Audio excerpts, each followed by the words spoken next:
abruptly cut off. Hello. Welcome to Otaku Talk. Let me find some music. Hello, Rashawn. He was dragging us for being late. Well, of course. I mean, we be late. Rather late than like last week. I apologize. What happened last week? Some crazy occurrences, and we ain't really got to dig into all of that. We don't. I might have fallen asleep an hour before. You slept a long ass time though. Like I did. I woke up at like 7. I actually probably would have woke up when we would have. You woke up when we would have been done. You slept the whole slot. The entire. I said, whatever rest you got, you must have needed. Let's say I did. Yeah. You must have needed that. Yeah. Sleep is divine. I like sleeping. I ain't sleep today. I thought I was going to. But anyway, welcome. It's fine. We'll be talking about Solo Leveling the first 4 episodes of season 2. Hey man, Drill. You said I can. So we're going to be talking about that. It's been a ride. If we have time, we're also going to talk about Castlevania because they ate the girls up also. It's been some good anime viewing going on around here. So anyway, that's what we're going to be talking about today. I'm not even going to apologize for being late. I just realized that I never took the stream down last week. So it's been saying like we're going to go live on the 19th. So then I had to change it to like, oh yeah, we're going to go live today. So I had to change it. See, for a second, I thought you was about to say like your camera was just up for 24 hours. No. I'm like, girl, let's go ahead and pause the show and call on the internet. Right. Well, luckily my camera has the little lights, when it's on. So, but outside of the anime we're going to be talking about, I did watch Sakamoto Days. I'm pretty up to date on that. I've been watching it. I started Honey Lemon Soda. Wasn't really into it because it's high schoolers. Not really into high school romances and romance anymore. So then I started Yakuza Fiance, which has been interesting so far. So that's a good one. But yeah, Castlevania, man. Castlevania 8. So bad. Like, what do they put in the voice actor microphones? That's what I'm trying to figure out. Why everybody sound like ASMR? Everybody. Single voice. Everybody. So soothing. So articulate. So much passion. Posh. Like very posh. Emotion. Yeah. Like I know we gave Lestat Sam Reed the same compliments. It was like, this feels like modern day Shakespeare. Yeah. When Alucard opens his mouth, it's the everything that leaks out of it, you can't miss anything Alucard says unless you're just that enamored, because it just draws you in and you hear every word, every syllable. His voice is so good. It's so deep and like it's got a little like I don't even know what it is. It's just amazing. I love Richter's voice too. He sounds like a spoiled brat. I love Richter's voice. I love Annette's voice. I love everybody's voice. I can't lie to you. I desperately miss Trevor though. Yeah. Not like that's any shot to the current scene, Nocturne. I really was praying and hoping that this follow-up would match the magic of the first iteration, and it absolutely does. Oh my god. I thought if any character is going to take me out of it, it was the blonde hair girl. I was worried about Maria. Out of place. She felt out of place. It's like we can't do Brady Maria. We can't do Brady Maria again this week. She needs to grow up. And I wasn't loving the idea of her powers. Girl, this season and towards the end of that season, really, I'm talking about, she's probably in my top 3 actually. But let's talk about how this dragon was throwing hands though. Like that dragon was putting in work. That dragon was putting in. I've never seen a dragon throw hands. Like claws. The damn rabbit from Jujutsu Kaisen. Yeah. Like these animals out here literally taking like classes. That dragon everything's was so throwing fluid. Hands. The whip work. Can we take a moment to appreciate the whip work throughout the entire series? I've never seen a whip used in so many ways. Like legitimately, like so fluid and intricate. Like these people are mapping out legitimate trajectories and like choreographing them, simply like putting their finger at the base so it whips around and catches their ass 10 miles away. The way they jumped, League of its own. What's her name? The way they jumped, old girl. Jolta. No, Greta, as Beth. Elizabeth. Yeah, Elizabeth, whatever. Elizabeth, Ursula. Ursabeth. Yeah, they was fucking her up. I love that thing. It's like not only Going in and are out. I don't know if it's just like you away from your mic or if it's I'm not the going mic. out. There you go. We good. Okay. Yeah, it was probably just away from me. But because they don't have to do this, they already are giving. We're on Twitch too. But go ahead. They're already giving you individually, like lovingly built characters, right? Their backstories are engaging, their character arcs are engaging, and like there's legit, good development there. But then we get to the powers. And when I say this has always been a praise for Castlevania, I'm tired of like people with magic abilities doing some of the most basic stuff, or their representation of their powers are just flashing lights and beams and stuff like that. No, this show uses the elements in ways they don't repeat. No, they don't repeat. Besides like certain stuff that's like main stakes in their fighting style. Exactly, like the ice blocks, right? Yeah, like, but it's just like they're so creative, and then on top of that, not only are they individually shining and being creative, but then the fusion of the team combos, fights are so good. The team fighting is so good. We haven't gotten to the best part yet. Hello, Shay. We're gonna get into solo leveling, but we just had to we're gonna have to take a side. We're gonna have to, after solo leveling, if we have time, we're gonna have to just get into Castlevania, because the way they ate that choreo up, I was up till like 4 a.m. watching it, and then I ran it back. 100. It was so good. Okay, so if y'all not watching Castlevania, I don't know what you're doing. Go watch it. Current issue with Netflix dropping everything at once. I appreciate it. I love it in a moment, but after it's over, I immediately get depressed. Yeah, but they said they'll do a third season if they get enough like good reviews and people leaving feedback. So definitely watch it. Leave a review, thumbs up it in the app, like all of that. Yes, watch Castlevania, get your whole life. And if you've had the unfortunate but also blessing of not seeing the first Castlevania, start there. That's 5 seasons of good TV, girl. Oh, you got 5 seasons of good TV, girl. Ooh. I wish. Take me back to sleeping Attack on on Titan and this. I want to watch these again for the first time. I think a coworker was like, "You need to watch Castlevania." I was like, "I mean, I'm not a Dracula girly." They was like, "Same. Don't care. You need to watch it." It only took.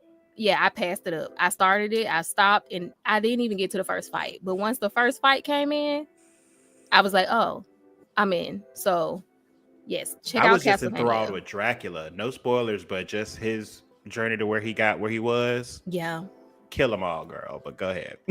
I was all for it. I love it. I might have to go watch it again. I'm gonna watch it again. Absolutely gonna watch it again. But let's get into solo leveling. Hello, everybody who is new here. We're also live on Twitch.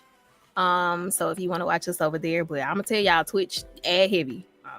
And don't tell me about tell your mama every 30 minutes, like clockwork. Ass coming 90 seconds. We not turning it off. Okay, gotta get the check. So let's get into solo leveling. So we haven't talked about this season at all. So as we always do, Tuan is going to kind of walk us through, because I be forgetting plot points. I be all over the place. So where should we start? I mean, we can do a little soft recap, but also I did see you pointed out that you're a manga reader, Shay. I am as well. I have finished the series as well as started the subsequent series. But yes, we could probably start off with the recap. So pretty much in the last season where we left off was he finished his job change quest. He is now not just a necromancer, but because of all the expert shit he did, he got those bonus points. So he got the extra boost. So he's like Necromancer Plus. He's the Shadow Monarch. He also got the recipe for the elixir potion, the elixir, to hopefully heal his mom. And yeah, I think that's pretty much where we left off. And he was able to arise the soldiers and Icarus. Yes. So I can't even remember. I think I watched them all in one day, so they kind of bleed together for me. Like I watched the first 3 episodes in one day. So when we first came back in, I think it started at like his sister's school or something. Weren't we there? I feel like we were like, no, that was like the middle episode, or did it start? Yeah, you're right. He pretty much woke up in bed though. Yeah. And we got a little fan service back shots. Which I appreciate. Right. And he shows up to the school because since he's technically her guardian, he has to do the parent teacher conference, and he shows up trying to impress. He has to be the adult. So this man got a fresh little fade. Taper on the side. Yeah, with the hair. Came up looking like a player. Yes. And so how did you like the new look? I love it. Sorry. I've been waiting to see the new look. And I just love that. Like we talked about how he always changes clothes, he always changes his look. And I've seen some pictures of the manhwa version of Sunjin, so I was or Jinwoo, so I was like really excited to see how it's going to translate to anime, because it's not a one for one. Like it's a little different. No, the art style is definitely a lot more detailed. Yeah. Yeah. So I mean, I like it. I love the taper cut. It looks good on him. He's really confident now. He's definitely. I feel like he knows, and he's like walking in his truth now. So I love that. Absolutely. And it's just so funny to me how these characters are just like so oblivious to their attractiveness. We saw that with him. You think so? I gave it to him in the first season when he was like first woke up in the hospital, and the nurses were thirsty, even asking for his number like straight up, and he was like, I mean, okay, I don't know the floor, but okay. He should be used to it by now, though. At this point, like, look in the mirror, sir. You see the difference. He knows. But so he has the meeting, and essentially it's just for Jinna talking about how she's such a great person, great student, and she's a role model, and she's going to make it into school, whatever medical school she wants. But then she slides in her friend. I forget her name. What is her freaking name? That's what I wasn't sure. I was like, is it her friend or something? Han Song Yi. Right. Yeah. That's her friend. I think they're in the same class, so she's probably, if they're talking about her going to college, she's probably like 18, Jinna. But Hung Yi feels so much younger to me. Like I thought she was maybe 17. I thought she was 17. Yeah, I'm gonna say 17. But she pretty much brings up the question. She's like, if your sister wanted to be a hunter, would you let her? And Sungjin was like, over my dead body. Right. Like, absolutely not. So she was like, okay, understood. Great to hear. I don't want to bring this up, but she brings up her friend. So, her friend is actually part of the hunting party, or what do they call it? Raid party for the gates. And she essentially wants Jinwoo to convince her not to be a hunter. Right. Pretty much. Right. But it's hard to do, girl, when you put her in a hunting party at 17. And I did the math. I went back because in the manhwa, he was going to pay them 3 million won per gate. That's a lot of money. 19 gates. 19. And that's in USD, that's $2,098. So you gave a 17-year-old in the matter of like a week or two, maybe 2-3 weeks. That's a lot of money. $40,000. And you gonna convince me that I gotta show up to school? No. Drop out immediately. I mean, what rank was she? What rank was she? She's the lowest. She was what Jinwoo was. Yeah, E rank. E, that's why he I think he's taking a shine to her because of the parallel, Yeah. So it was funny. To me, it felt like an episode where Jinwoo was babysitting, basically. It's like babysitter Jinwoo. He wanted her to see the experience of a C rank gate because she's never been in anything that big. Right. He wanted her to see this is what really goes down. Rethink this. You didn't have to step foot in any of these gates. That's not what happened. What did happen? Because didn't it end up being a red gate? Which I was like, how does it randomly just end up being a red gate? Like, do they not know? Because I haven't read the manhwa, so like, do they just like really not know until it like opens up what it's gonna be? Yeah, you never know when a red gate will pop up. Okay. Red gates usually take a gate up like maybe 2 levels. So if it's a B rank gate, if it's a B rank gate and it turned to a red gate, it's probably an S rank gate. With the C rank gate, that's why they're assuming it was maybe A rank that it turned. And you don't know till you go in. Yeah, until it turns in, and it waits until the full party is in. That's what I I was want to know like. how it does that. I mean, does the gates know that the human world have rules? That's some shicey stuff. Like, yeah, well, you can't really know until you go in the gate, and then it's a But red gate, which is I think crazy. maybe it was Jinwoo himself because he was Hmm. the last person to enter the gate. So Hmm. maybe there are previous situations where Red Gate turned into it like before the full party went in. But I Hmm. think this specifically was triggered by Jinwoo. Oh, okay. Because it's You like, know? okay. Oh, so it's like basically a Smurf thing. Like if you Yeah, Smurfing, kind of like the game be like, I maybe. see you, I see you. Maybe. Oh, and it's like, okay, so you Hmm. wanna Yeah, be out here like playing the game. I see your hidden MMR, Jinwoo. So we gonna just bump Hmm. this gate up a little bit. Okay, so that kind of makes more sense. Hey, Inya. So they of course they go in and it's a red gate. I love this episode. I feel like this So whole much. episode was just fan service, and I love it. Yeah. I just This love and the next episode. yeah. The Yeah. first two were definitely fan service, and it was great. It was a good read. Well, actually, and the third. What's the third too? It's just no, yeah, because we got fight, and then a little bit of a breather, and then fight because he went back to the Yeah. castle. But I feel like this Yeah. one specifically because it's like a battle where there are stakes, but it was just really showing us like how he's daddy.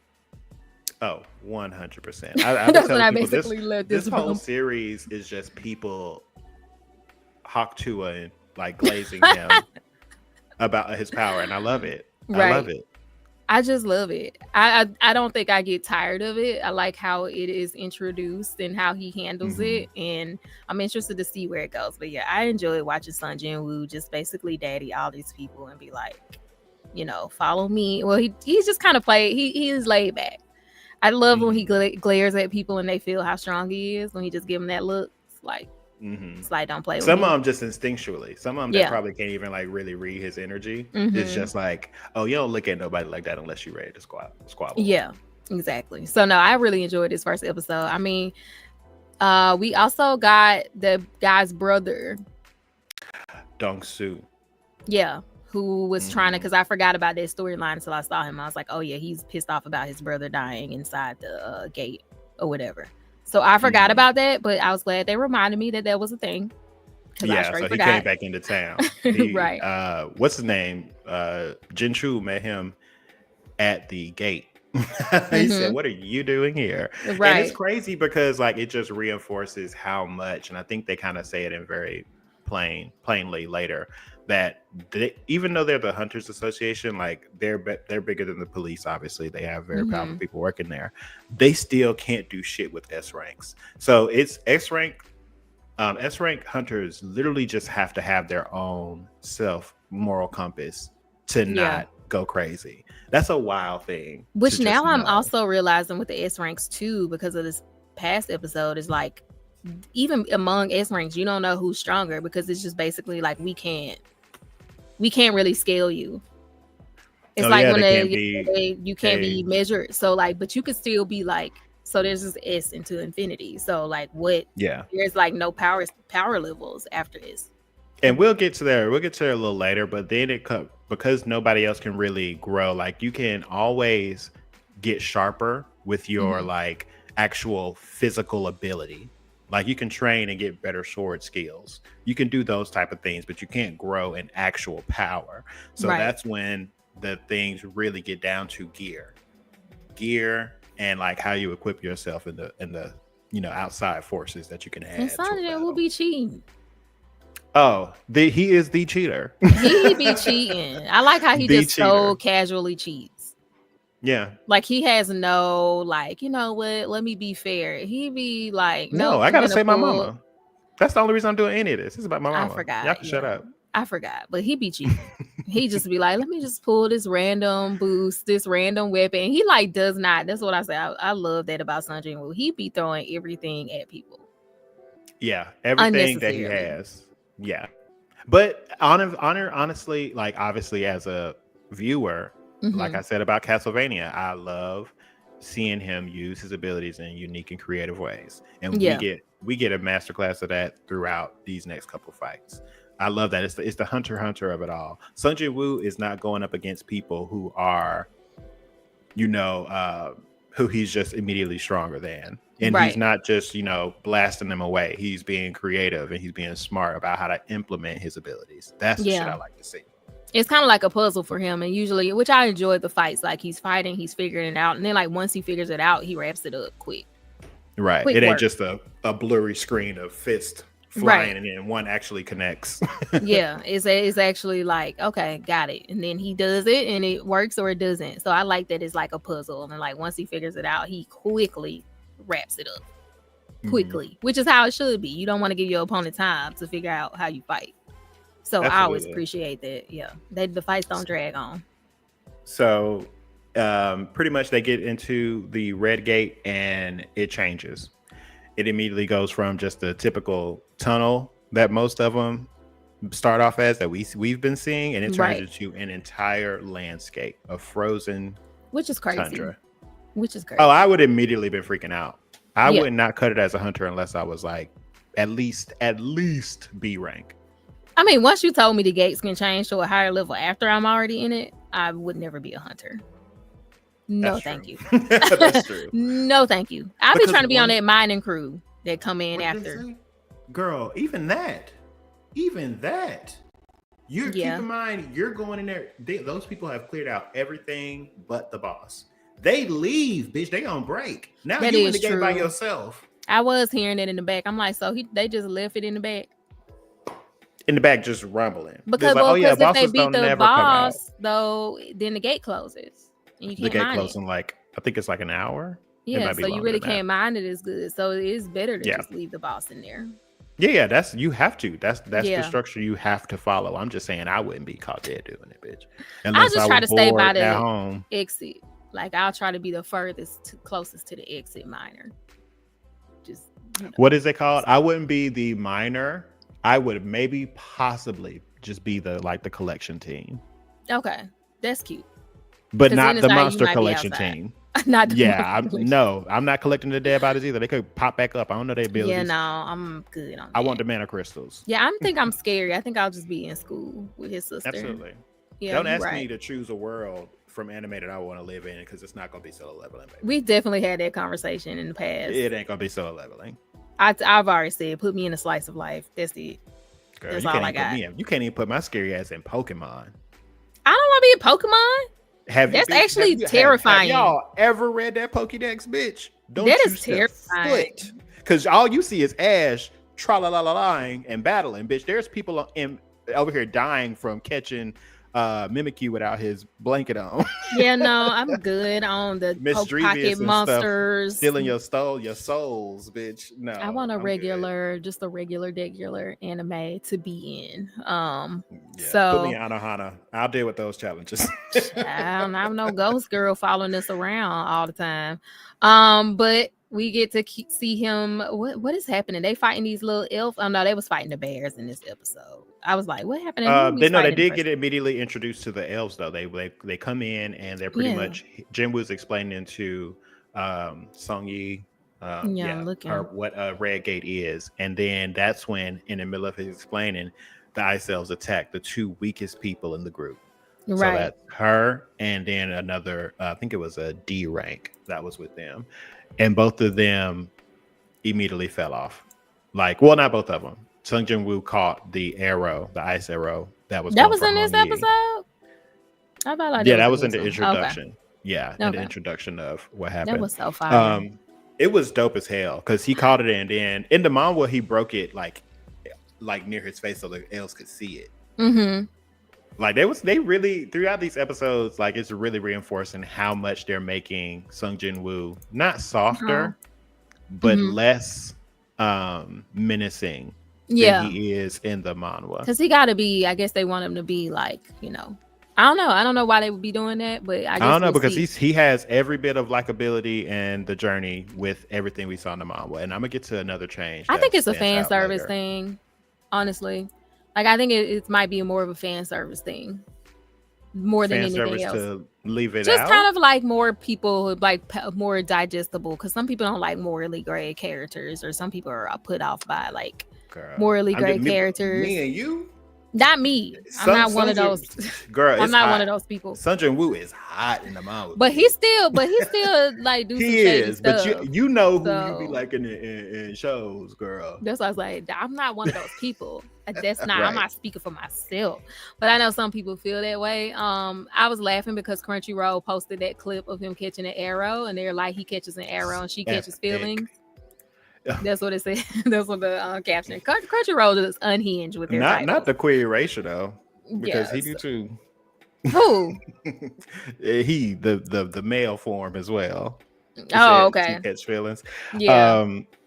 Yeah. They I don't know. It's just little stuff, and I get maybe wanting to cut certain stuff out maybe in the future. So probably getting rid of like the little stuff that maybe led up to it. I don't know. But maybe him less ragey, a little less emo. They probably wanted him to be a little less emo. I can see that. I can see that. Yeah. But yeah, that whole catching the arrow thing, a lot of that was anime specific. So it was a treat to both manhwa readers and the actual anime onlys. So that was amazing. What else here? What else? I was scrolling ahead to see what Mojito Cousins was doing on the next episode. I do not see it. Is it just because it was snowing? Well, because they kind of got the blue, Mojito had the blue color scheme and stuff like that. And he had that menacing kind of smile. And, I got he kind of be like, oh, because that part was chilling. Yeah. Wait, was that this episode? No, that was later. Oh, what was... I'm not going to jump ahead. Oh, and them being in the snow obviously made me think of when Yuji and him had their snow scene. But I'm like, them Mojito cousins. It's just something about it. I instantly thought Mojito when I saw them. Mm-hmm. Or Mahito. Okay. Yeah, Mahito. But I think pretty much we saw the chairman and Choi discuss the ants. That's a very real problem in the background. Huh? And girl, no, you just ate. She said, I want a sandwich, though. She said she want a savory snack. And I think not the last thing, but one of the biggest things, too, was that Kim Chul, the A rank that was leading the party, when shit goes down, he decides, you know what? Anybody that want to follow me, you're going to live. But then immediately says, you 4 weak niggas, you got that was crazy to me because it was like, we should split up. This is the best plan. And whoever goes with me will live. And the rest of you guys are down. Like immediately show you how evil you are. Right, because that's not really a plan. That's basically like you just saying, fuck y'all niggas, we going this way and y'all gonna die. That's not let's split up to like... the rules of a red gate. Like 1 day is 1 hour on the outside. You know what I mean? Like y'all gonna be in there for the long haul. He was on some bull. Because I was like, that don't even make sense. Of course they're gonna want to go with you if you say it like that. But you know, of course, he even pushed that nigga. It wasn't just that you can't come. He pushed the shit out that nigga and fell into the snow. It was rude as hell. Like, not only are you telling me you're pretty much executing me right now, but also you about to like destroy my manhood on top of it. That's crazy. He definitely got what was coming to him. Hold on 1 second. Absolutely, girl. Absolutely. I love the fact that you can still hear me. Yeah, I can hear you. I was trying to point her to where she needed. Yeah. But the fact that Park was intuitive enough to catch that Kim didn't even notice that arrow before it actually hit versus Sung Jinwoo, who she actually saw catch and break the arrow. She was like, I need to go with him. I'm gonna go with him. And honestly, like, you don't mind, do you? This may be shallow, but if I thought I was gonna die anyway, I want to be with. I'm going with the fine nigga. You already knew. Cause same, bitch. You already knew. I'm about to see if there's an area without no ice bears we can get more acquainted. That's what I'm saying, because I'm you not really going go out? down like you really want to go out? Like, listen, bitch. I am model-esque. Okay, my name is Park. So we already knew we would have been over there on the Sun Jinwoo team. Oh yeah. We would have survived without question. Absolutely. I just would have been like, I don't know. I going into a reggae in general as a hunter, knowing the rules, I would already have resigned myself to death.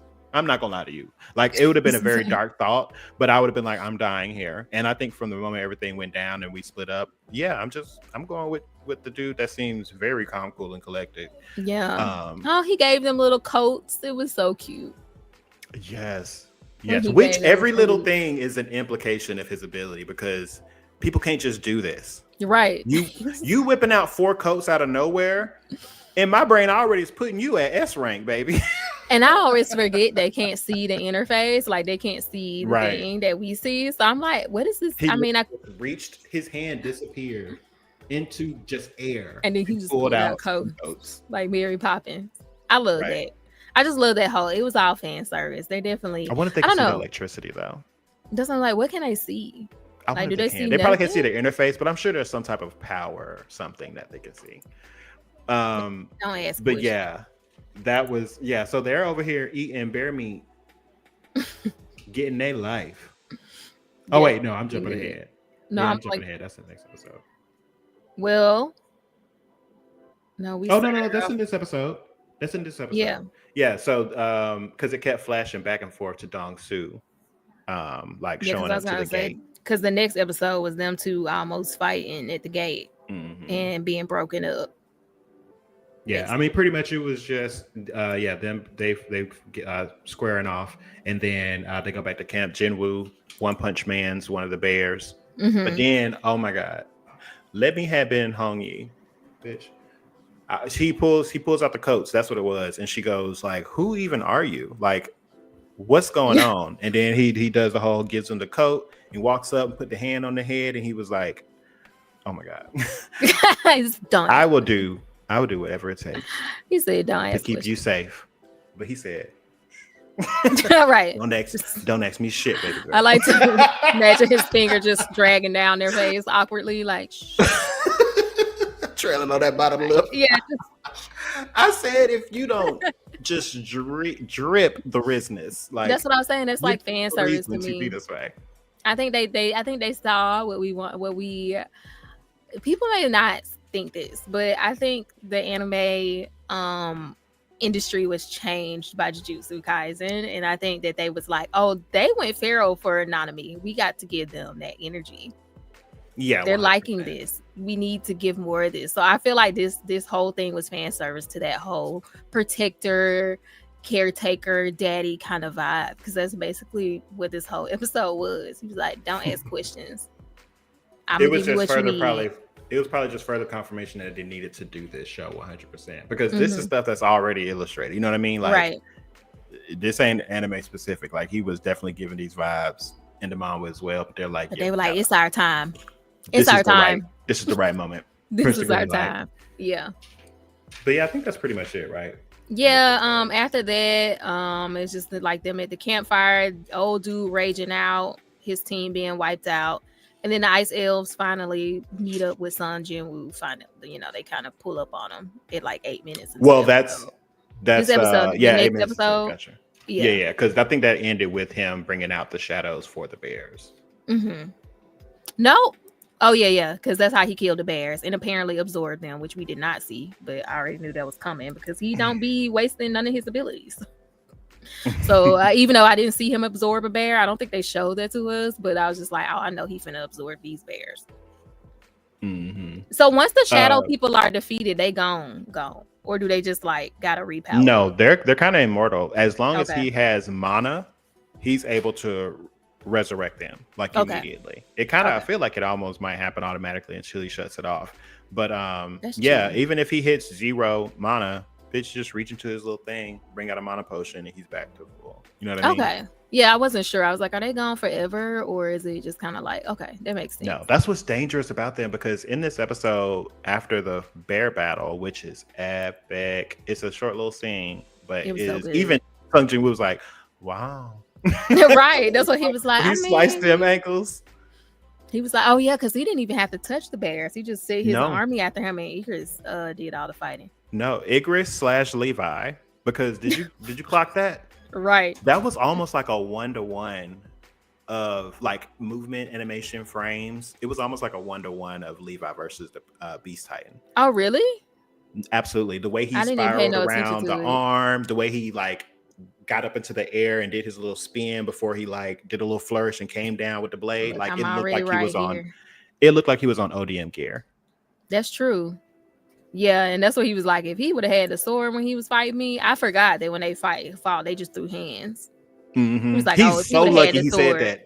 He's so lucky he presented that challenge. It would have been over. And that's the thing I love too. He pretty much confirmed that he was like, I might be the same level as Igris. He was like, actually, no, like he's still is stronger. stronger than me at this moment. Which is Crazy. definitely a feat. Like you're stronger than Jinwoo. You're practically immortal as long as Jinwoo's alive. Like Jinwoo can just go hide in a little cubby somewhere off the battle and just keep drinking potions. I just love how Jinwoo also was just like, I'm just gonna throw everything. He knowing these people over here. He just like, yeah, I'm doing it all. He ain't even trying to hide it no more. He just like, yep. Shadow Army. He's like not even explaining it to these people. He just doing all this stuff and they just like, what is happening? Because that's the thing. Up until now, he's only revealed his abilities in situations where he absolutely had to. Right. Or when he felt threatened, like when the recruiter first cornered him. Right. But in this situation, we fast forward a little bit, but like leaving the red gate now, if anybody would have been alive, like Jinwoo, before they left, he could probably come up with some situation to convince I'm just gonna call him Kim, Kim that don't say shit. You tank this, get all the credibility, blah, blah, blah, and then I'm going to continue being an E rank. But now that he came out, literally the 4 weakest people came out of that gate. He literally can't hide it now. He can't hide it. Yeah. Yeah. So that's those days are gone. Yeah. I mean, and I like that. I like that he just, because it gets us to where we currently are. But yes, that fight was good. I actually enjoyed the fight with the alpha ice elf. That was a good fight. Barca. That was a really good fight. Yeah. And as well, we just keep seeing like Barca was definitely stronger than Sung Jinwoo. If he didn't have the ability to bring these soldiers along, he would have lost that battle. Which brings us to what I was so happy to see, because I like morally great characters. I just love them. What can I say? That whole him turning, what's his name? Kim, yeah, him turning Kim, because I was already ready to turn him. Like can we just kill him now? Did you immediately think he could? Because this is kind of the first confirmation that we have that he can use his abilities on humans. For some reason, I hadn't considered that he couldn't. So I just, because that's why I was like, can we just make him? Yeah, we're just when he originally said he was just like the elf is stronger than him or something like that. I was like, oh, he was like, we need something stronger. Like we need something stronger if we're gonna have a chance. My first thought was turn that nigga Kim. Like, see, that's I never even considered that he couldn't. I thought it was just an explanation, like some exposition to get out that like will drive, if he's able to get out of the situation, that will be his goal moving forward, is to either turn Barca and add to it, or he's going to be legitimately seeking out very strong people to add to the arsenal. That's what I thought it was. Sure. And I honestly, I was just like, can we just turn that nigga now? I honestly thought he was going. What, did he kill him? So in the show, I can't remember what in the show and the manhwa, both of those Igris killed him. Okay. Oh yeah, Igris did it because he tried to run up on him and Igris killed him. And then, exactly. Now I love that they still got across the fact that Jinwoo knew that Kim was going to kill him, and so he said, "It was kind of the defense. I'm choosing you, self-defense." Now, this is what I was going to bring up earlier, but I said we'll get to it later. In this scene, this is like a version of like how they're kind of like molding his personality, because in the manhwa, he preemptively kicks the sword in front of the downed Kim, hoping that he would pick up the sword and kill him. So in the moment in the anime, it's kind of like, oh, like they even Barca, while he's running, he say, even the humans want to kill you. So that's like, oh, so he's being alerted that the dude's behind him. He sees him running. Okay, and this idea, boom, I'm gonna use you. But in the manhwa, it's like, oh no, I need somebody else and I want you. So let me put this sword over here. Oh, he kind of like tempted him. He kind of like set it up so that it was like an inevitable thing. Kind of. He just banked on the idea that Kim would choose to get his revenge on him in that way, because he was already attacking the other people. So he put the sword over, and when Kim woke up, he saw the sword and did exactly what Sung Jin wanted. Oh, so it kind of like planted that seed of him like kind of being manipulated in the situation, versus this was kind of like he kind of responded to. Kim just charging in versus him was like, okay, I see that. Because remember back in season one, remember back in season 1 where with the fight with the guy he got the stealth ability from with the purple hair. Remember I told you how that whole situation with the gang member or the prison guy that survived, the long-haired one, and he actually made him go back into the room.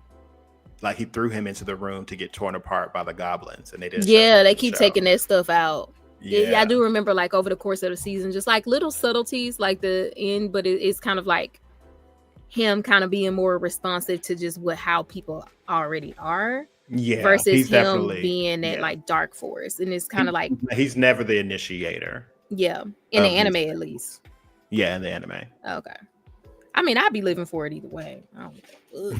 I just love the darkness of that, but I get it. And it's still so fucking enjoyable even without it. I think maybe in the anime, they may have an intention to make him slide to that point. I think they're just like not wanting him to be there already. I think they're kind of just going to make it a slow slide into more like menacing. Which I think makes more sense story-wise. Because if he was that way, I'd be like, I mean, I know life gave him like he got a shitty hand of cards, but it wouldn't feel like he needed to, like he would, once he's strong, it wouldn't feel like he would need to be doing that.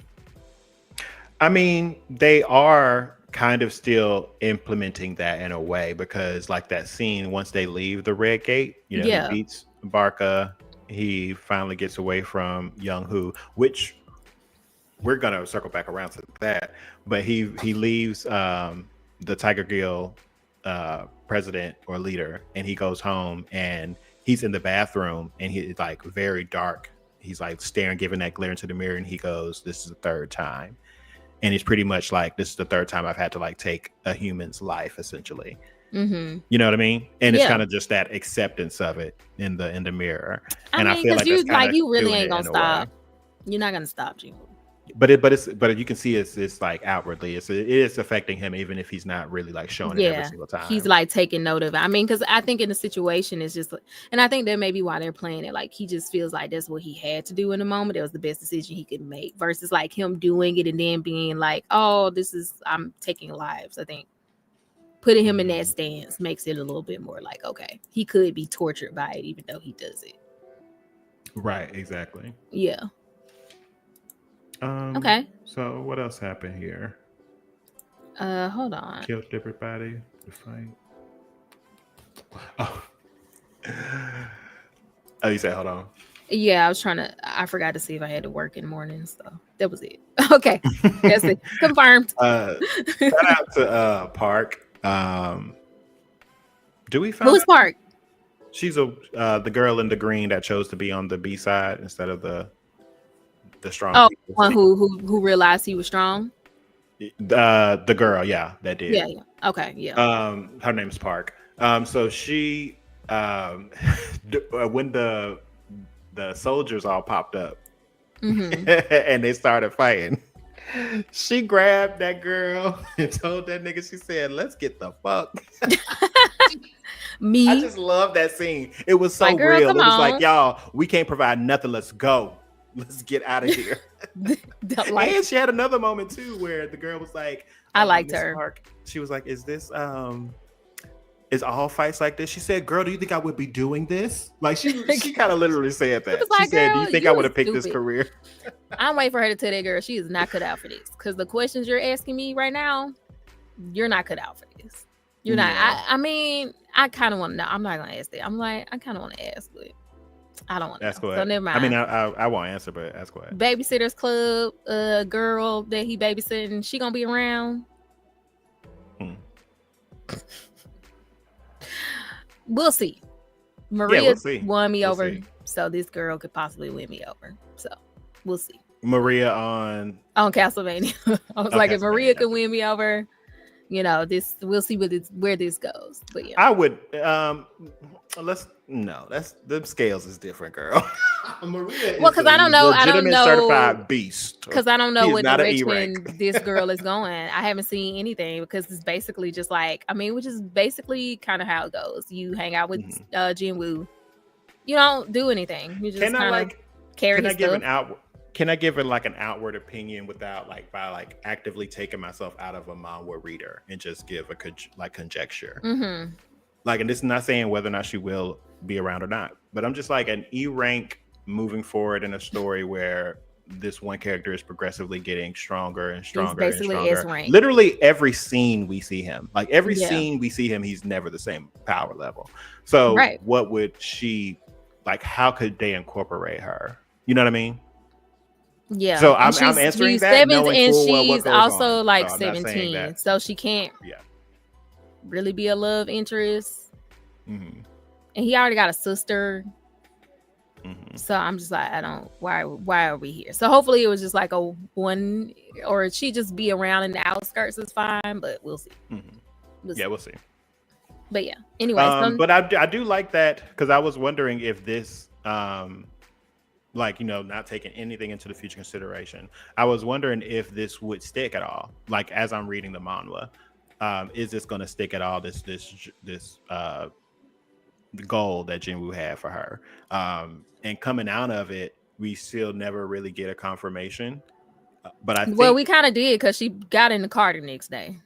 Well, that's because they still have to finish the 19 raids. Yeah, they do have to. They're not done yet, so she's still going to complete her duties. You know, she's still getting paid for it. But I think maybe the image of her clothing changing to a little bit more of an adult type of dress. Mm-hmm. I wonder if that's like metaphorically her being like I hear you. Let me do this, and then I don't focus know. on something else. Maybe I don't know. I'm just if reaching, she ends up, he doesn't seem like the type. His story doesn't seem like the type of story that would need a love interest at all. Especially not after they already call out her being underage. Yeah, so I mean, unless they're just gonna loudly say, "I'm 18 now," I would hate that. Well, how old is he? How old is he?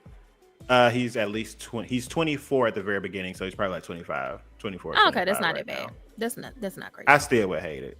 That's not crazy. The only time I like super hate it is just like when it's like they raised them. Like if he was like, I grew up with you, I've been watching you for the past 6 years, and now you're 18, I'm gonna date you. That's always weirdo vibes to me. But he literally just met this girl like yesterday on the episode. But like I'm even thinking like not even just from that, because that's definitely a part of it. I'm thinking more like there's just other options I would prefer to see. Like I don't want him with somebody like that. The B rank healer. Yeah, you remember her? That's what I'm saying. I want him to be with somebody that's giving Richter in the net. Like, hold your own. Mm-hmm. We be fighting, we be whooping ass together because we equally can handle our shit. Like that's what I want. That's what I want. I don't want another damsel in distress girlfriend for nobody, never in no anime as long as I live. But let's get rid of that. That's more so my concern than the age thing. No more Princess Peaches. No more Orihimes. Mm-hmm. I've had enough. So that's kind of my biggest thing to it. I just don't want her hanging around because she just feels useless to me as a character right now.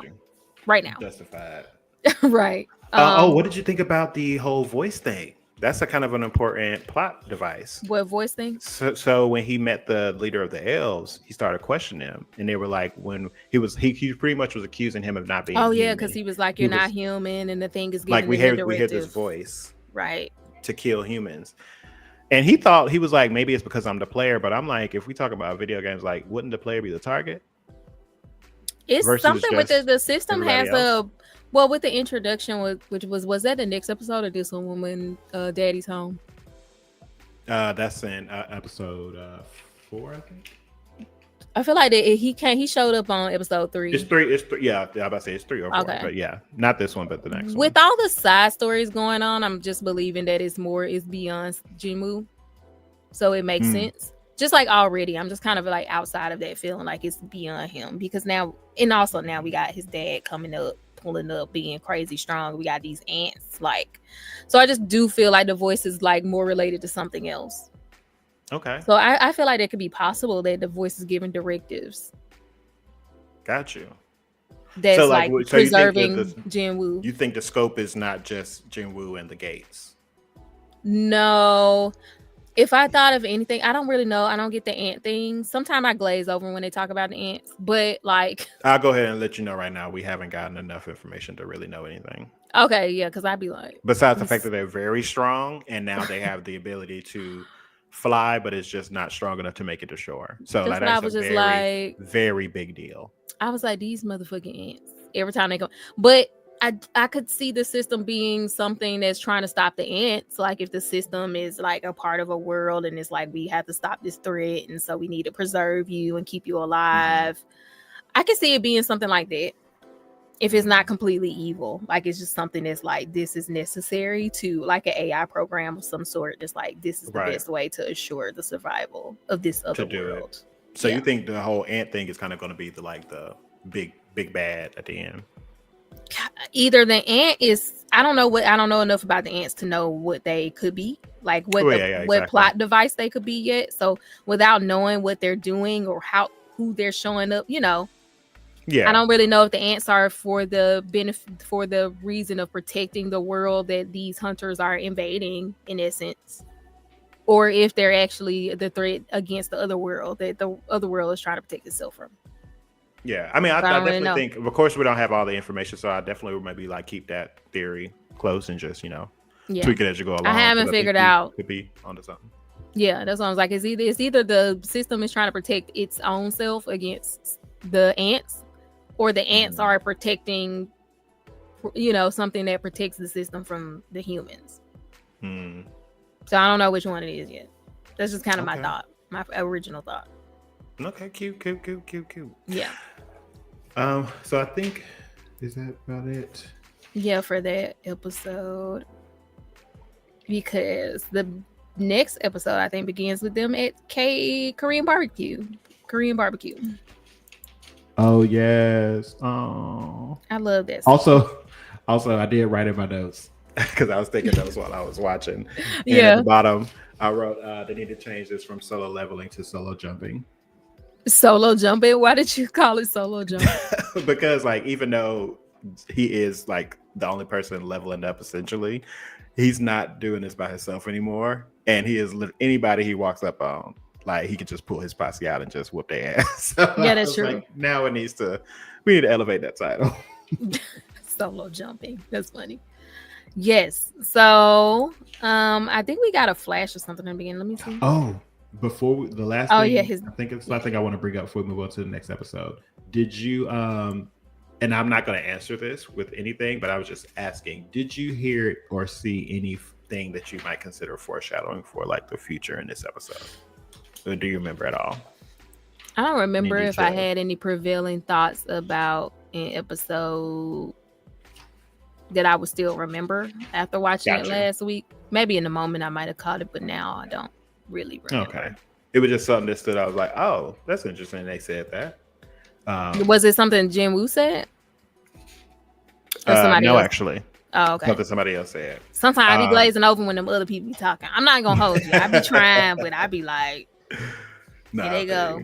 Yeah, some of it because I don't have context for a lot of it, which is like one of my things about this show. I'm just like, I think I said that last season, like the way they've introduced, because you said I think in the manhwa that some of these people don't show up until later.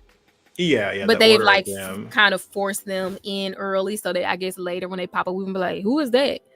But to be fair, at this point in time, I think everybody that we have been introduced to is introduced in the manhwa. But in the first season, they definitely shuffled some things around. And that's what I was saying. I think that show, because I just had no interest in them at that time. So a lot of times, like, I feel like they probably could have left it, because the way I was feeling was like I was so invested in Jinwoo's working his way up to where he is now. I feel like story-wise, this is the better place to start introducing other plot lines and other characters. Like this feels naturally like where it should happen, versus early on. I'm like, girl, who are these people? Yeah, like, even why are they on my screen talking this long? I don't care. Where is baby Jinwoo? It was great fan service to see the S ranks attacking Jeju Island so early. That was nice for, I feel like, Mom was specific. I would think with just that. For anime only, it would have been fine if we didn't get a lot of the side stories that we did get during that time. I agree with you. And I definitely now it probably would have made for a little bit more plot heavy episodes later though. Yeah, and that's why I was like, they probably like, yeah, we need to break this up, which is cool, but that means y'all know nobody don't want to be sitting here listening to this. But also the introduction of the ants was cool too, with a few of like with the scenes and like even if we never saw that, but this just feels like a part in the story where it would make sense to me that they would start introducing all that stuff that we kind of already got. Because it feels like there's room for it now. We know Jinwoo is that bitch now. He's good. Totally. We're just getting into fan service of it. So like this feels like we have a little room to breathe before everything happens. So just feel like it could happen here. Which like never mind. But yeah, so we go to the I'll probably tell you this when we cut. But, okay. Episode 3 we get into, and I just love Jinho so much. Like, wait, first we open with the scene of them being on the boat with the man who was like, I want to go home, and he's stuck with the American because he's talking about Jesus. And I was like, one thing they said, I don't know much about Americans, but one thing they gonna do is call on Jesus. Like the episode opens up with them being on the boat with the they finish the fight, and then it goes to the clip of the guy saying, I want to go home or take me home or whatever. Yeah, I think we had already seen it. I am human. Yeah. I want to go home. I want to go home. Anyway, so we open with that scene. And I just remember laughing about the guy calling for Jesus. They said, I don't know much about what Americans be talking about, but they gonna call on Jesus when they in trouble. And I thought that was cute. That's how the episode started. That was my only comment about that scene. Also, it's just so funny to me that he's in America and we're hearing the Americans speak Japanese. I know it's the language, but it's just funny. Or Japanese. It is weird when you watch it in dub, but I ain't know watching in Japanese because I don't think they had an episode in English yet. No, only the first 2 episodes are in English right now. Yeah. So yeah. Which, by the way, too, just a quick thing on the whole sub versus dub. There are some, like, I do personally prefer the Japanese, but the English does have its merits, specifically Jinwoo. Sounds very much like Gojo. Like, this is where it's very gravelly. Or something like that. Yeah. Dark. It's very that. But it, like when Barco was like fighting Tank Iron, and he was like pretty much telling Jinwoo to join the battle. In English, in Japanese, he said, "This isn't entertaining enough. You and the Knight need to face me." And that's whatever, badass, I guess. But in English, he said, "Stiffen your spine." I said, "Stiffen your spine and come over here." They be saying weird stuff. I don't know. I like the English. I be like, no, but I just be like, America is just so hypersexual that I guess everything is sus that we say. We're some sussy people. Like, we probably just are, honestly. To me, it was like, this man is literally looking at Jinwoo and calling him a bitch to his face. Versus the other one, he was like, "This isn't as fun. Fight me." But he said, "Bitch, if you don't get a backbone and bring your ass over here." That's and in the second episode, when he meets Jinho for the first time again, he says his armor is lit. Versus him saying, "Yeah, let's just go ahead and go," or something like that. Who said his armor lit? Jinwoo? Jinho did. He said, "Why are you wearing that?" He showed up with the helmet and the little pieces of armor, and he said, "It's lit." Now that I don't like. That's why I do like with the younger voice actors and talents coming in, they are bringing in just like regular language that people say. I just didn't like it. It's lit. Not Jinho. No. It's lit. Maybe somebody else saying it's lit. Jinho feel like he would be on TikTok though. Jinho's baby girl. I don't. But Jinho would be on TikTok doing dances and stuff though. I ain't gonna say nothing actually. I feel like he would. I mean, out of everybody, there's an element of social media that comes in later, but I'm not gonna say how. Okay, because I was like, I definitely see Jinho being on TikTok as like a baby girl. So I don't know. It feels like he would say something like lit. But anyway, posting his morning macchiatos and a one bite cookie laying next to it. He's so cute. That's why I just love this scene with them at K Barbecue. He's defining the relationship. That was so cute. That's what I was gonna ask. Was that in episode 2 or 3? 3. That's the beginning of 3. Like after the title screen. Got you. Yes, because like he's pretty much saying that he has a 10-year-old. Well, his brother is 10 years older than him, and they've never had a relationship. Like, he kind of doesn't feel loved at all by his brother, and that really be fucking him up. And he was like, always kind of like looked at you as a brother, and like just Jinwoo processing that and like really sitting with it. He didn't just immediately respond. It was like he really sat and like was like, actually, you do kind of mean that to me too. Oh, and I was like, oh my god, it was so cute. I love looking at this thing. And he's like blushing because he's a little drunk too. Yeah, and like, it was so cute. And he takes the food because that's the thing too. Like, I feel like I think and correct me if I'm wrong, in Japanese culture, Korean culture. Oh, I did say he was speaking Japanese earlier. I meant Korean, but it was Japanese. They were speaking Japanese. That whole thing be fucking my mind up because they in Japan now.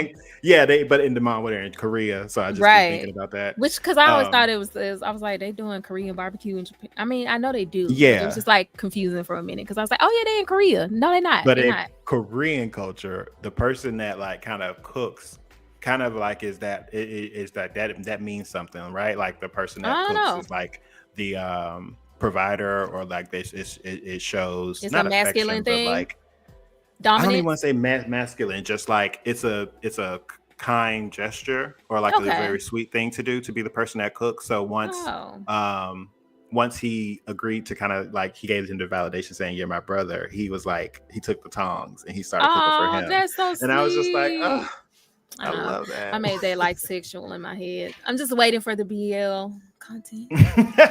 Oh girl, just get on Twitter. It's already there. I know.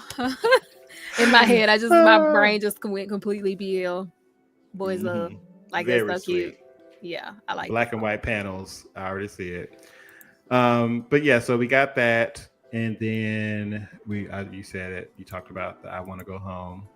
I want to go home. Yeah, we just see him in prison, and then it looks like then he did his whole, like he said he was going out of town or he's gonna be gone for the weekend. So his sister, and he basically went to do the little dungeon or whatever. Got you. The dungeon, and then we also saw Dong-soo is headed back to America to interrogate who he doesn't know at the moment, but Jinwoo's dad, right? Il-hwan.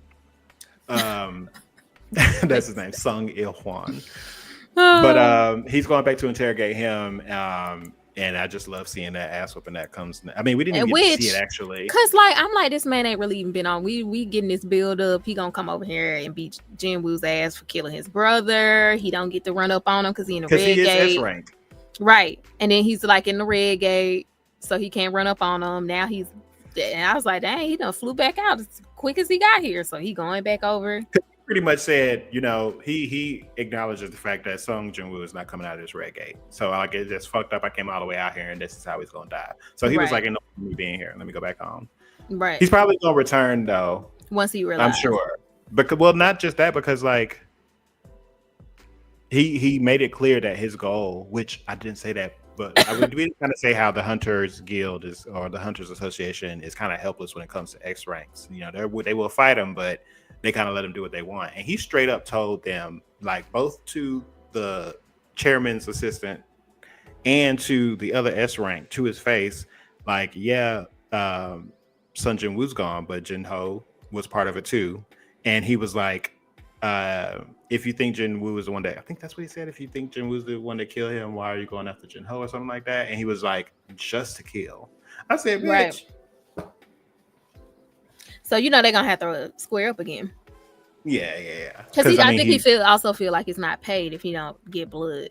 And he's on a tight schedule because like he had to schedule 2 weeks in advance to be able to go to America with his assistant to be able to do this. And so I feel like so he had to go back. But I just feel like that's gonna be something that's good to reveal. Yeah, he's not letting it go. In his mind, Jinho is still very much so alive. And now he might be intrigued because the daddy whooping his ass like that. Oh yeah. Mm-hmm. He'd be like, it's time for a conversation. Baby, humble pie is never tastes good. I don't know what they did to him. Talking about your son is dead. Bitch. I don't know what that man did to him. Who? Oh, to his daddy. They did cut it out because they showed panels in the manga of him like actually getting that work. Like I was really kind of a little irritated. I mean, didn't it look like the whole town was dang near leveled? It looked like, I thought it looked But crazy. then he said the battle was over. Like it literally, probably those panels that we saw in the manga was the fight. It was like 3 panels of like, one was just a POW, like action illustration. The other one was like, and there was like that. And and then he's probably laid out. And also, they didn't really show him having PTSD because that's how we saw the panels. When the scene where it like paneled up him in the hospital bed, before it cut to him, he saw flashes of the fight, and he woke up like in a panic. Like that shit gave him PTSD.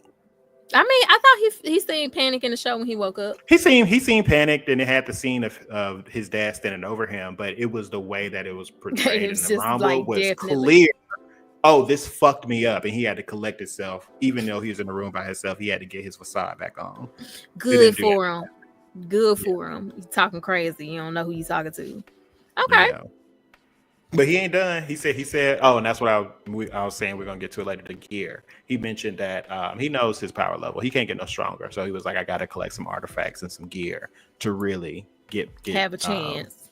Exactly. So we'll see how that works. My cup of water is across the room, and I gotta go get it. Hold on. What else happened?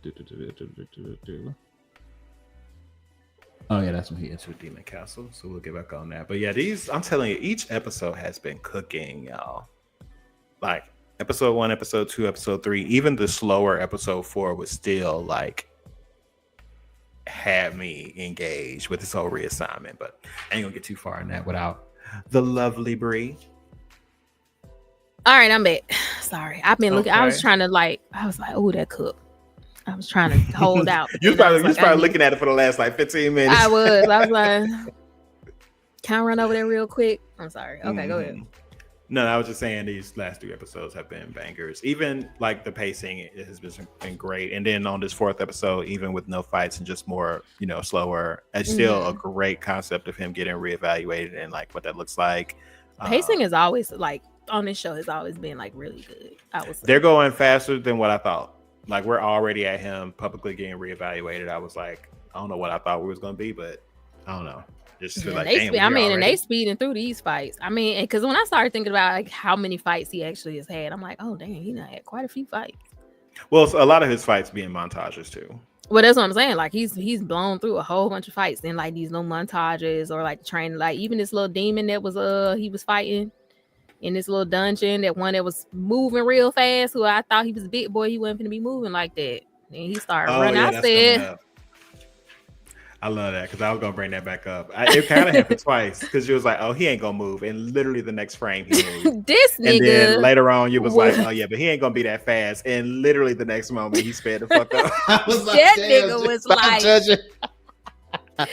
he was moving with his big ass. I think it was that little demon king. I was like, oh, he is not finna move. I thought he was gonna have some weird ass telepathic powers or something. Nah, he got up. Big boy was moving.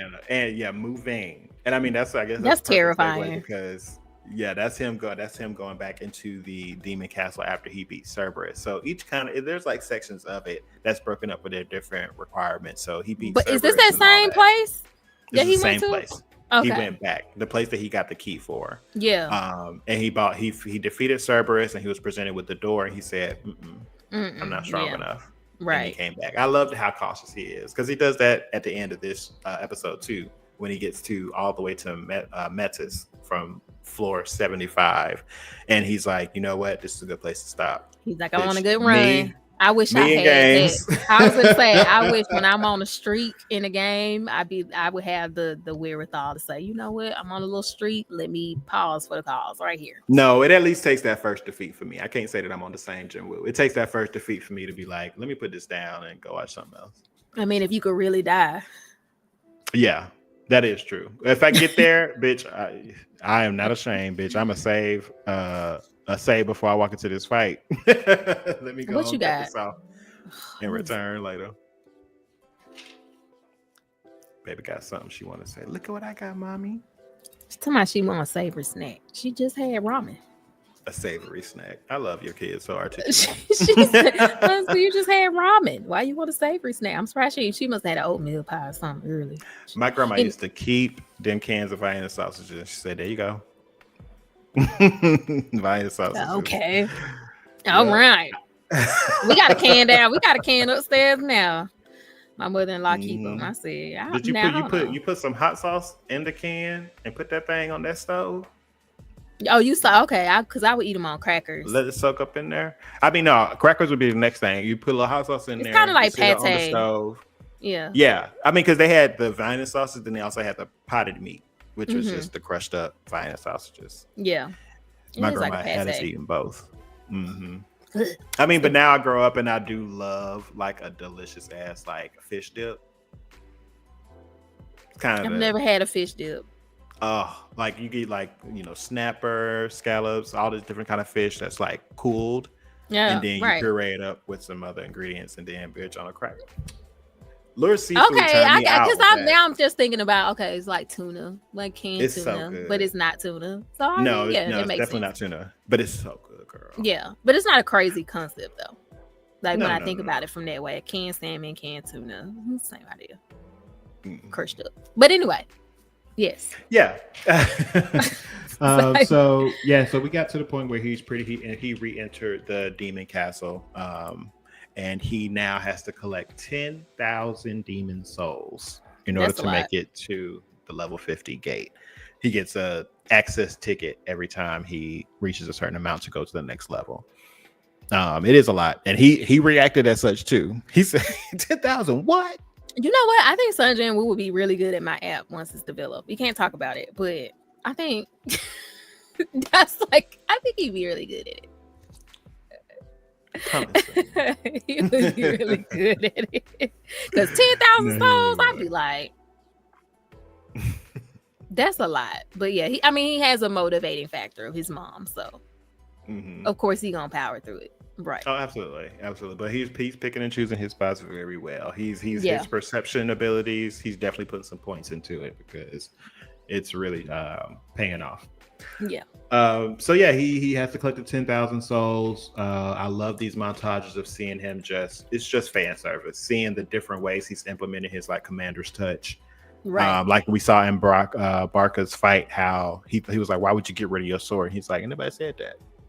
What Escanor say in 7 Day Listens? Who decided that? Oh, that shit came right back around. I feel like I always but yeah. So we saw a bunch of different ways of him like using his abilities, turn it to like a flying chainsaw, which was dope. Just a bunch of different stuff. And he finally gets up to with the guy you mentioned, Vulcan. I just was laughing. I was just like not expecting Vulcan to be moving like that. We weren't either. We were not either, bitch. In the panels, it literally was a side by side of him in the chair and then the chair completely empty. I was gagged. I said, where? Because you played enough video games and stuff where you like, okay, big nigga on the chill. Yeah, let me focus on all the pawns first. He's gonna slam his like thing down or something, and I gotta dodge it. I thought it would be something like that. Like, oh, he just has this big, like, really strong move, but you got time to dodge it. But if you get hit, it's over for you. Like, I thought he was gonna kind of be like that. Also, shout out to Solo Leveling Arise, the mobile game. It is a very, very good mobile anime game. It follows the story, right? Yeah, it follows the story to a T. Don't play it until at least after this season is over. Oh, nope. There was a new update. Don't play it until next season is over. Don't play it, never. Because they follow the story to a T, but then they also add original characters and give them backstories. That's good. Cute. That's what we were talking about. We wanted from anime games, like all them. This one is checking off but I haven't played it in a while. I'd had to, just for my mental health, I had to take a step away from it because I was dedicating way too much of my time to it. It was definitely it's a great little gacha game, but yeah, he fights and he has to like come up with a way to actually defeat him because he's so big, so fucking powerful, which I liked, and fast. So I like the way that he ended up doing it. How did he ran up the side of a building that was already kind of falling and did the whole. I was like, that was really smart. He's really smart. Yeah, he be using that noggin, girl. And on top of that, it's still reinforced because sometimes I catch myself going like, how do you know all this? Like when they went into the red gate and he just laid down all the details of it. There's certain monsters that he just knows about, and I'm like, oh, because I keep forgetting. In the beginning of the show, he has been through many gates, And it's not like he's powering through them. He's getting hurt in each and every one of them, but he's just collecting the information from all the different ways he's been attacked and the monsters you come across, and because I think he said something about like he really has to know. Yeah, like exactly. Because of being so weak, he had to know. Like he couldn't afford to not know this stuff because he was so weak that anything could kill him. So he kind of had to be hyper vigilant. Shout out to the anxiety girlies. So I just love that there's that baked in reasoning as to like how he's just that nigga. Like he's truly just led here. We can all strive to hope that our hypervigilance from our anxiety comes in handy one day and will make us overpowered. I don't want to get rid of it. It'd be fucking me up sometimes, but I don't want to get rid of it. Right. It comes in handy at times.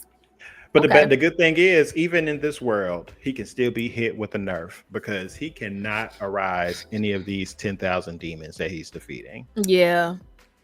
So you would think that at the end of this, it's like, why would you even step into the battlefield? Summon your people from the couch.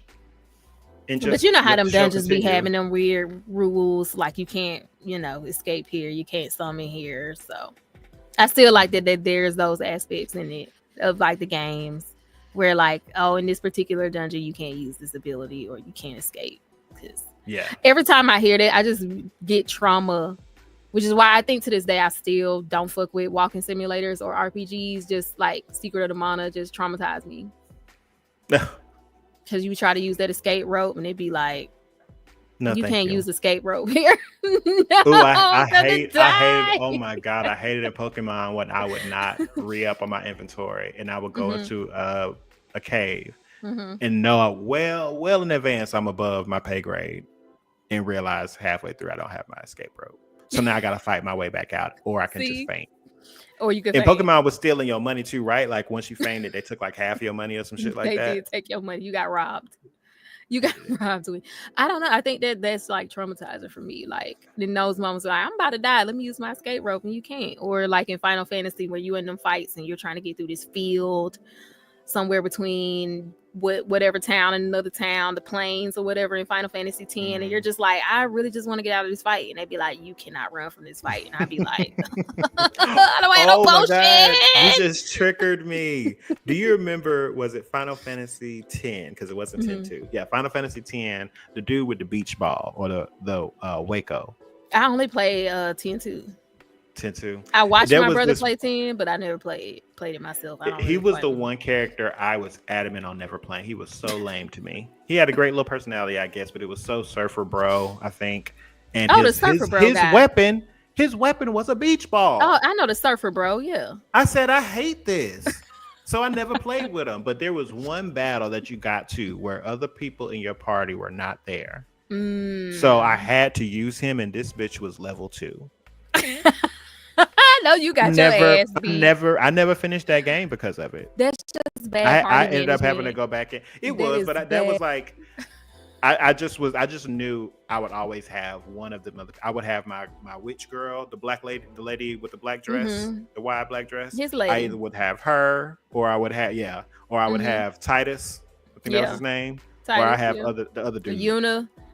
Yuna. I would have one of them three, and bitch, they gagged me. They said not today. What's his name? Well, I wouldn't call him Maui, but I know exactly what you're talking about. Waka or something. Yeah, I know exactly what you're talking about. That is funny, but yeah. So I appreciate solo leveling triggering my gaming memories, which is to this day and why they're I don't play sticking to it, man. They're like really leaning in, and I love it. Yeah, they do. So, I didn't realize he be trying to absorb everybody. Sun Jinwoo about worse than Cell. Because my husband is watching Dragon Ball Z. I'm like, Sun Jinwoo be absorbing everything. Okay, I'm glad y'all rewatching it. So did you see that? Did you see him walking through the town with those damn walking sound effects the first time? Cell? He has the same footsteps. I feel like Frieza had that. Yeah, he had them. That sound. Yeah. But anyway, that was honestly watching it for the first time as a kid. That was a genuinely terrifying scene. Oh no, yeah, and walking through and stabbing the people. Yeah, and sucking them up, and their clothes will be left. When he ate 17 he ate 17 first. When he ate 17, that I just imagine myself getting eaten up by it. Like I was terrified. I was terrified of pure terror. I mean, that's a core memory of him walking through that empty street with just the clothes, because it wasn't just like you absorbing their spirit or something. It's just like their whole body was gone. It just left their clothes. It was something about the clothes just being there in the town, watching them shrivel up, It was Dragon Ball Z used to be so graphic. Yeah. I mean, because that's what I was thinking about. I used to hate Gohan. I got a whole new take on life because I'm like, Gohan was literally the age of my youngest child. Like, he was like 4. Yeah. And they was like, Gohan, get it together. I'm like, he was getting his ass literally a Vegeta's gut punching his ass, bitch, turning him blind. He's literally a preschooler. His ass worked. Getting his ass beat by grown folks. Like, nah. Yeah, I honestly I don't think I've ever said it out loud, but now I'm just thinking about it. That honestly, that whole segment, that whole era was probably the most terrifying Dragon Ball Z has ever been. Because even with the introduction of the androids, they were like some legitimately powerful, emotionless beings. And it was just a little scary. And the Red Ribbon Army, Dr. Gero, like that whole I feel like it definitely got dark after that, because before that it was like, but that's why when people talk about how Dragon Ball Z, as a side note, was supposed to be about Gohan, I could totally see it, because it got darker as Gohan got older. He got older, it got darker. He was supposed to be the main character. You could tell. I think he was always the main character. Like, when we were watching it back, I can tell Dragon Ball Z was like Gohan's, because Dragon Ball was basically Goku being a little kid growing up, fighting all these people. From episode 1, he had this hidden potential. Exactly. So when you look at Dragon Ball Z, when you look at all the sleeper segments in between, like, you know, in between fight arcs, it was just like Gohan fishing, Gohan swimming. Like, you could tell he was the main character. It was so obvious Gohan was the main character. And then they were just like, you know what? We kind of want Goku to stay around longer. What did they say? I think they said it was, don't quote me, but I'm pretty sure this is in the realm of truth. I'm pretty sure they said it was like polling and like just the merchandising of Goku that changed Toriyama's mind. Yes, you could tell he changed, because it was definitely supposed to be Gohan. Like, it wasn't like, I think it wasn't like the most accepted or popular opinion of Gohan being the main character, even though in hindsight that's absolutely the choice they should have did that. Because like, they didn't know what to do with him after that. But man, it was, I think back then when Toriyama was like very sure he wanted Gohan, I feel like it was more emotional. Because the way I was crying with Piccolo's sacrifices, I was crying. Yeah, I was crying during the father-son Kamehameha too. Yeah, it was so good. Once I finished cursing over the Senzu Bean, I think I cursed about that Senzu Bean thing for like 2 to 3 Goku episodes. was definitely the odds. Like, just watching it. Cell, anyway, I can't say it enough. Cell was dead. He was done. I don't even know if he would have blew up. After he fucked up, and then I remember waking up. My husband was binging it. I just woke up and saw Android 16 head just flying across. It was so dramatic. 16. Sweet murder. He just like the little bird. That's what I'm saying. Like, it's really. I've never wanted to watch it. I'm like, why are you doing this? But I didn't realize how. Now I see why I'm an anime nut. Like, I can see why, like, that being how we were all introduced. Like, I forgot how emotional it was. Stirs the soul, girl. Well, I forgot how emotional it was. But now I'm like, damn, we was watching this in 1995. That's crazy. Just like putting crack on the streets. Hitting. It hits just more like now, but it definitely was still hitting, girl. It's like putting crack on the street. We was catching them themes. It really was. No, really. Were being caught. It was crazy. So anyway, a little side note about Dragon Ball Z, because of solo leveling being true to source material of games. So what happened after he left the little demon cat? He got the second ingredient, or second ingredient. He got the second, because he, even after he defeated Vulcan on level 50, he got all the way up to level 75, which is Metis. And that was also, I wrote in my notes, I said Sung Jinwoo is now the villain. Him versus Metis. And he was standing above Metis like Batman, and he said, "Oh, even death can feel fear." I said, "So you're just becoming the villain now?" Yeah, he's something else. Okay. They said, "Hey." Okay. Yes. So yeah, he's basically just doing the most now. Yeah, I mean, I'm the captain now. Metis looked like a 7-year-old that was cosplaying as a villain. And the real villain was behind him, being like, "Oh, you want to play these games?" It was like, he's like, "Why are you doing this to us?" We just here. You literally, but could you imagine somebody just pulling up and killing 10,000 people? When you thought you was that girl, you're the level 75 boss. You probably ain't never lost. Because also, like in any other capacity, we would say that person was definitely the villain and a terrorist. Like, could you just imagine somebody just like pulling up to the United States and just killing 10,000 people? He got the Jogo treatment. Anybody else? If it was anybody else, you probably would have scrubbed the ground and enjoyed some tea afterwards. But you had Sakuna walk up in front of you. Yeah, exactly. That's why I was like, that's actually crazy to murder 10,000 of his people. Yeah, that's a good spin. I hadn't thought about it. Like, yep, you're the villain now. You're just going around killing these demons. You don't even know what they are. But okay. But yeah, so he got the gear up. He got some earrings that he got from Vulcan, I think, and then a chest piece, continuously boosting up his stats. Not like he needed it, but he literally just sunned these earrings are cute. These people, and then got more gear to be even more powerful. It's mind blowing. Them earrings are cute. Those are they are. And I love that I think we talked about that the first time. He was like surprised he didn't have to actually wear the armor. Yeah, because he would look ridiculous. Bitch, if you got rid of that filter that allows you to hide your gear, he would be looking crazy. Jinwoo would look crazy as hell. Right, he still has on like some like red or blue armor, like mecha type, night type armor, and he would be wearing these fucking prehistoric bones. Girl, he looking bad. Make that invisible. I want somebody to render what Son Jinwoo would look like right now. There's got to be somebody out there who like has not forgot it. I need somebody to render, which is crazy because I genuinely think that probably don't exist. I really think so. I think we probably just like this is a genuine first time request we're making right now. Somebody go do it. That's it. That's how my mind works. Just random stuff. So yeah, no, I forgot about that point. But then I think we moved on to showing his what we talked about. His dad getting interrogated by old boy. Mm-hmm. Yeah. Oh, I think that was the only thing we missed. Easter egg with that scene. While he was laying in the hospital bed, they didn't show his PTSD like I wanted, but they also didn't show the guy that came in with a comb over. And it was like, is he really a beast? Like I feel like they pretty much are being like, we're calling bullshit. Like, I feel like you just want to because they're not sure if he's like human or a beast yet. Yeah. Because keep in mind, he only hurt him. Like, that's it. He disappeared. What they didn't show was in that man challenging Dong-soo, he pulled out a tablet and said, well, why is he saving people?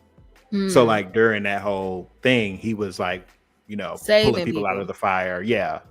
So he was like following up with actual heroic deeds. Why would a monster that came out of a gate not kill the party that found him? Because he didn't kill nobody in that, like you said, on the boat or whatever. Yeah. He didn't kill any of those people, and then he's saving people. So what's going on? I'm gonna assume maybe they're gonna get it to us in the next episode, or no, they didn't. Why wouldn't they get it to us? That's interesting. Did they take that out? Yeah, they took it out because it's after he asked that question and before he walks out and says if they beat you, it's gonna be hard for us to capture him. So he did it in between that scene. I wonder why they took that out. Yeah. But okay. All right. And then the next episode, we start on episode. Now, I'm not going to hold you. Now, I kind of got in a little group chat argument at the beginning of this episode, and I did not go back and figure out what they was doing. So, like, the first 5 or 6 minutes, I can't. I think, he went to get re-ranked, I think. Before we move over to that episode, I did just want to point out, because this is probably going to come back. This is going to come back up. He destroys Dong-soo. Oh yeah, so after he gears up, he goes over the other tools that he got, and one of them was the Orb of Avarice. So I saw the orb. Useless to him. Yeah, it's useless to him because he doesn't really do like magic like that. So, but it's gonna come back. We know. Yeah. So that's one of the things he got, and the other thing he got is a new key. Now those keys have been very pivotal to his growth. Right. First one helped him go into that place with the poison viper thing that he fought the first boss he ever fought. And the second key got him to the castle, the demon castle. So this is a new key that doesn't give him any new information. But it's probably going to be where he gets the third ingredient, I'm assuming. And the 3 ingredients to the elixir? Yeah, 3. He kind of plotted that out already in the show. He was like, he got the first ingredient on the 50th floor. He got the second ingredient on the 75th floor. So he believes he's going to get the third ingredient on the 100th floor. Because there's 100 floors. He said, ain't. Right. I think it's going to be wherever this key goes. Because then you wouldn't have no reason to use the other key. If it was here, then what would be the reason for having another key then? So that would just seem to me like, nope, it's not going to be there. Got you. Oh, yeah, that was the last thing I had for that episode. Yeah. Okay. Yep, so we can go on to the next one. And once again, missed a lot. I think, no. Sorry, wait. This is the last thing I want to say, and it's something that happened in both episode 2 and 3. In the beginning of episode 3, Jinwoo is like seeing Jinwoo for the first time out the gate and seeing his abilities with these soldiers. So he already was mystified and blown away before, and now he sees that he literally is useless. And it's so adorable how he's like, "Can I at least pick up the equipment?" Yeah, he still just want to go. Like, please let me. Because he's like he wants to run a whole guild. Like he doesn't like just sitting there having this stuff just given to him. And I thought that was really sweet that he really wanted to do something. And then in that scene, we see the personalities of the soldiers, specifically the personality of Iron. Yeah, I forgot to comment about that. Like Iron and I just loved it. I thought it was so cute. And Idris has so much more too. I was like, he's so much more. He's so much more likable as like part of the Shadow Army.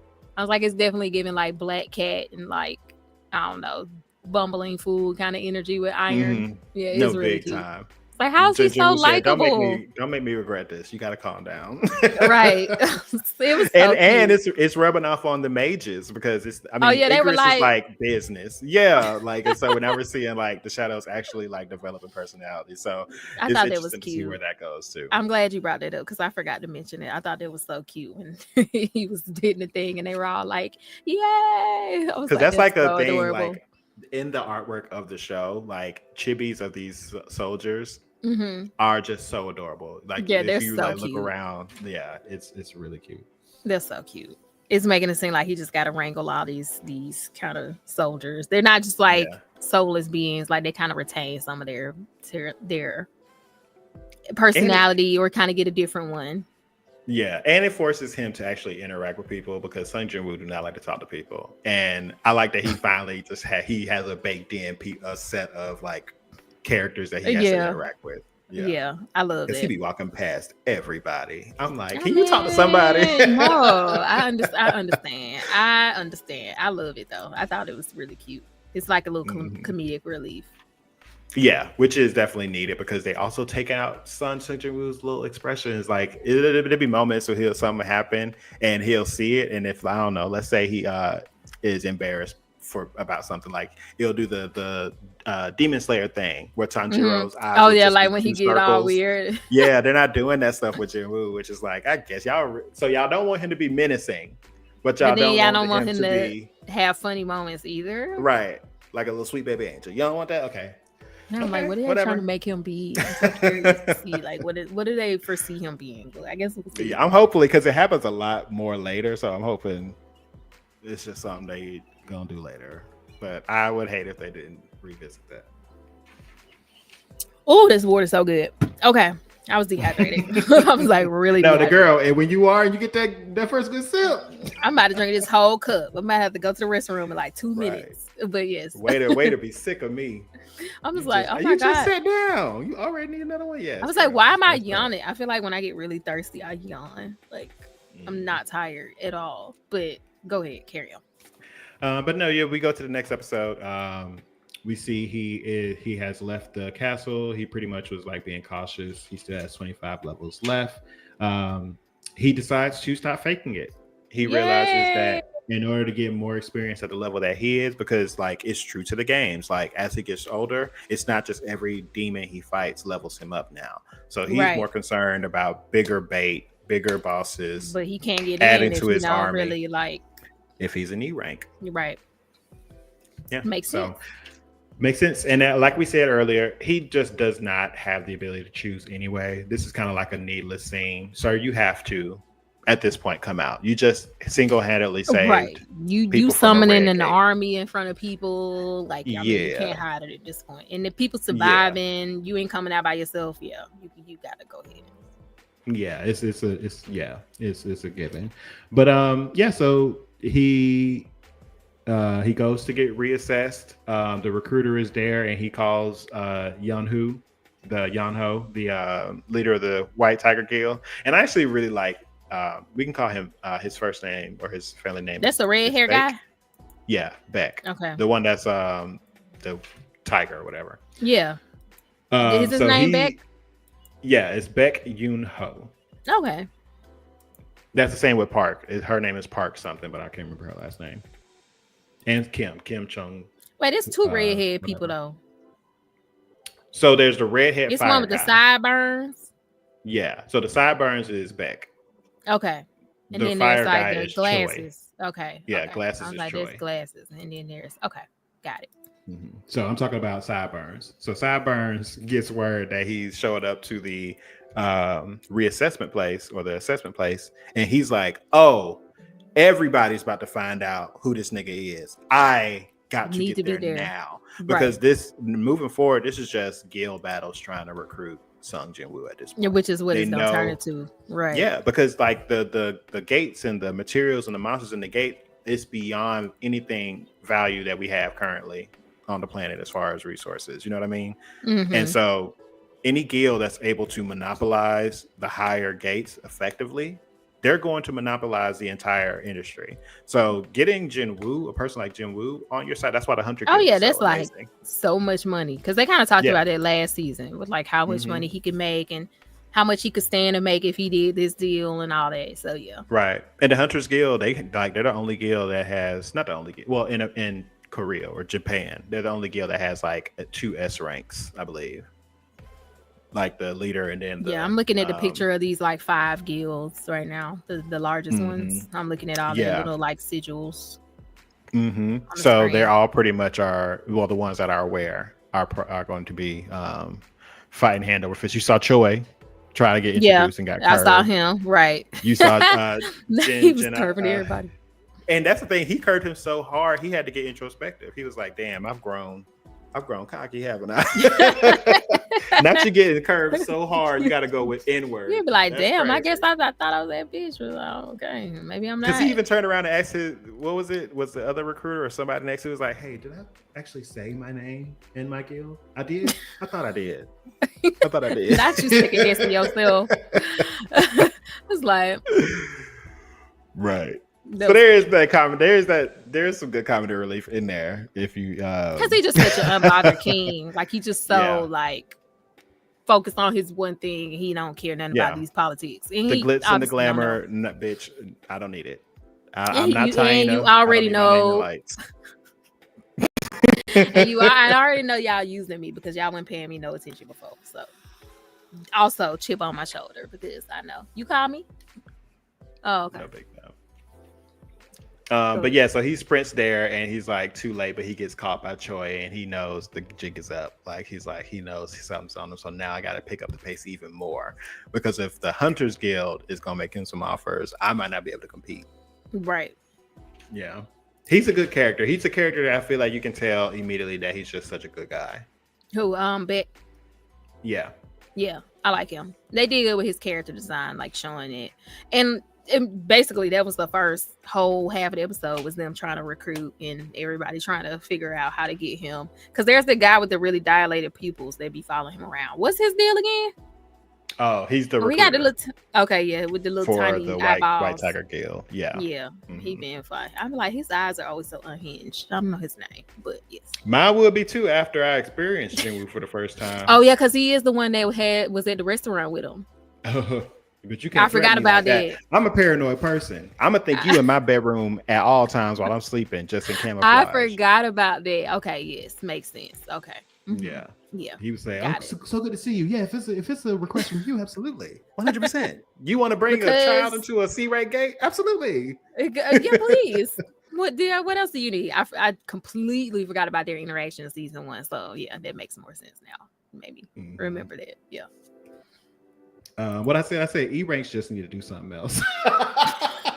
Because I thought about that while he's walking through this reassessment place. Need to do something because else. This dude is biting his nails like chomping at the bit to find out he's something at least D rank or above.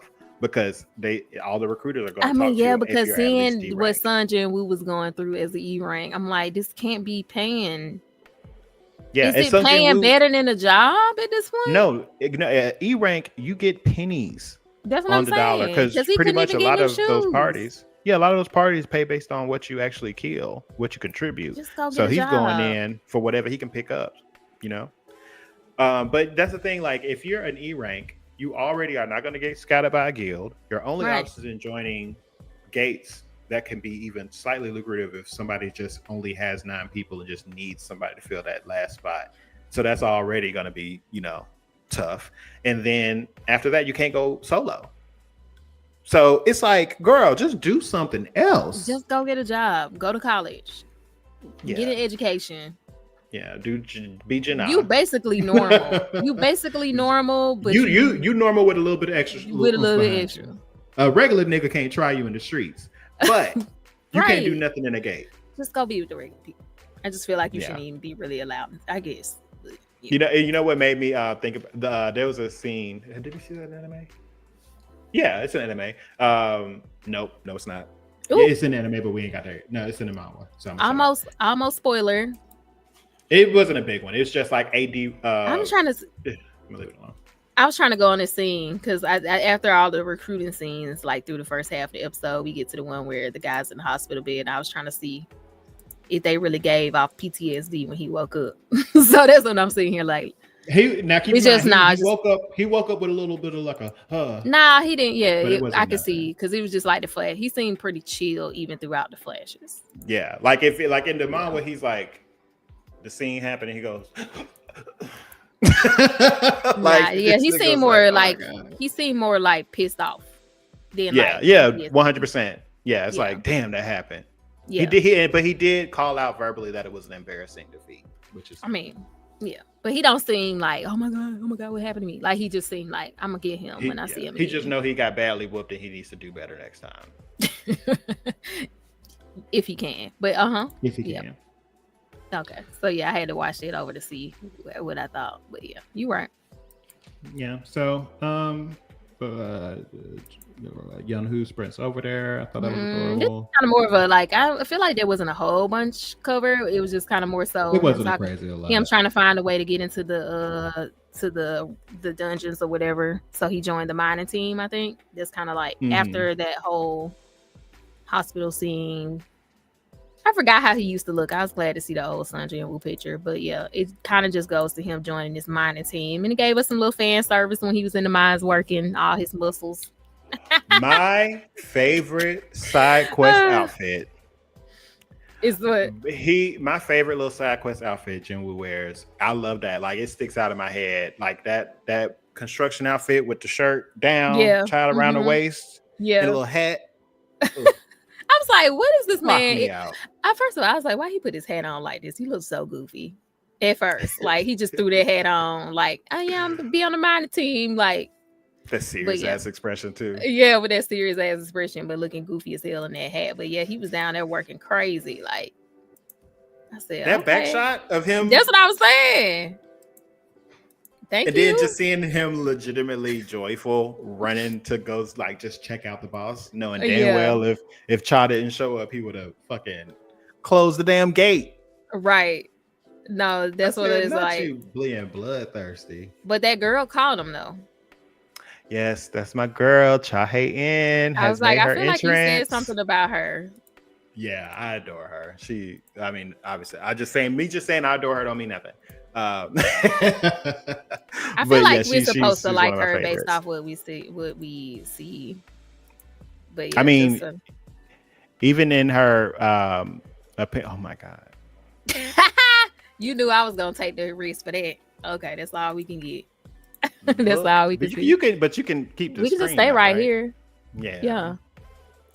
He got muscles I ain't never even seen.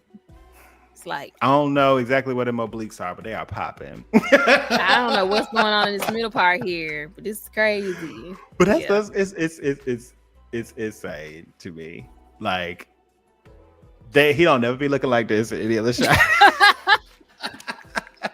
Listen, let me give you these 3 seconds. Yeah, thank you. Like, who is it? But okay, so then this is a side question because I mean it's pretty much all that happens in the episode. But it's a side question. Like, so all of this is happening in the manga, right? All of this, like we getting shots like this. We get shots like this. Oh, girl, we get shots way better. Remember my question is who this for? Oh, it's for the girls. It's for the girls. But like when the mama like the dudes are gonna watch it and be like, "This is so dope," but the girls are gonna watch it and be like, "Oh my god!" I don't know. So what you think? Who is this for? This is sexy for the male gaze, right? Sun Jinwoo is like male gaze sexy. Like he's not female gaze. I think some stuff he does is definitely. I mean, the stuff like him taking care of exactly him taking care of the people, giving them the coats and like protecting. Yeah, but then some of that also still is like male gaze because they watch a lot of men and like who they would want to be. Okay. Like I think he's so cool because it's like this is who I would want to be. I'm gonna level up. I'm gonna, it's for them. Okay. But then I see back shots like this and I'd be like. It's a little sus. Not solo leveling with the gay agenda. That's what I'm about to say. I was like, sometimes I feel like their media is more aware that they're more gay than they realize. That's all I'm saying. Everybody a little gay. I think everybody a little gay. Oh, I don't think they realize they look gay because I'm like, so this shot was just in y'all mama. This is not in the girly section of the bookstore. Like we got our smut. Girl. But I've said it. I haven't said it during this season because we haven't really talked about it. But go.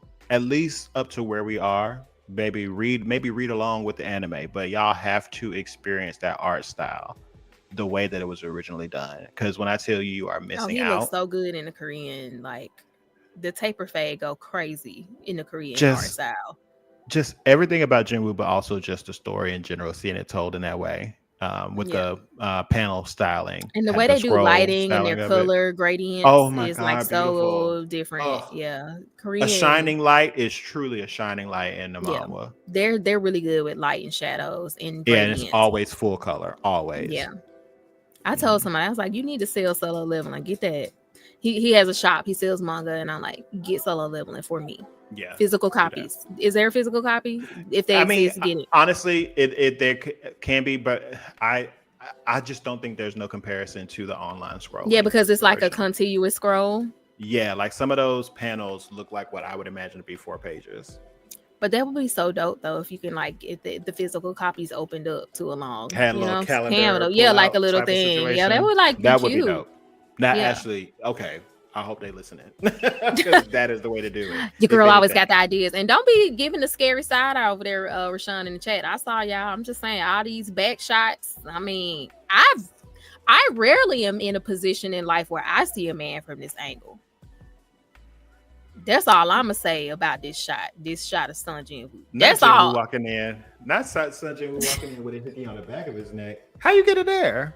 Yeah, I mean, because we had that conversation when we was talking about corn for the male gaze versus the female gaze, and there and what he called himself, same gender loving male. That's what he called himself. He was like, there's certain angles that's for me, and I now after he said that, I was like, I love the shot of his back, but this is one of those moments where I like, this is not an angle for me. This is not an angle for the girlies who like the men's. I'm not gonna. There is no situation in life. In a sexual situation in which I would ever see a man from this angle. That's all I'm gonna say. Rest my case. I was gonna say in order to back up your point in the way that I want to, I have to expose myself and my corn habits. I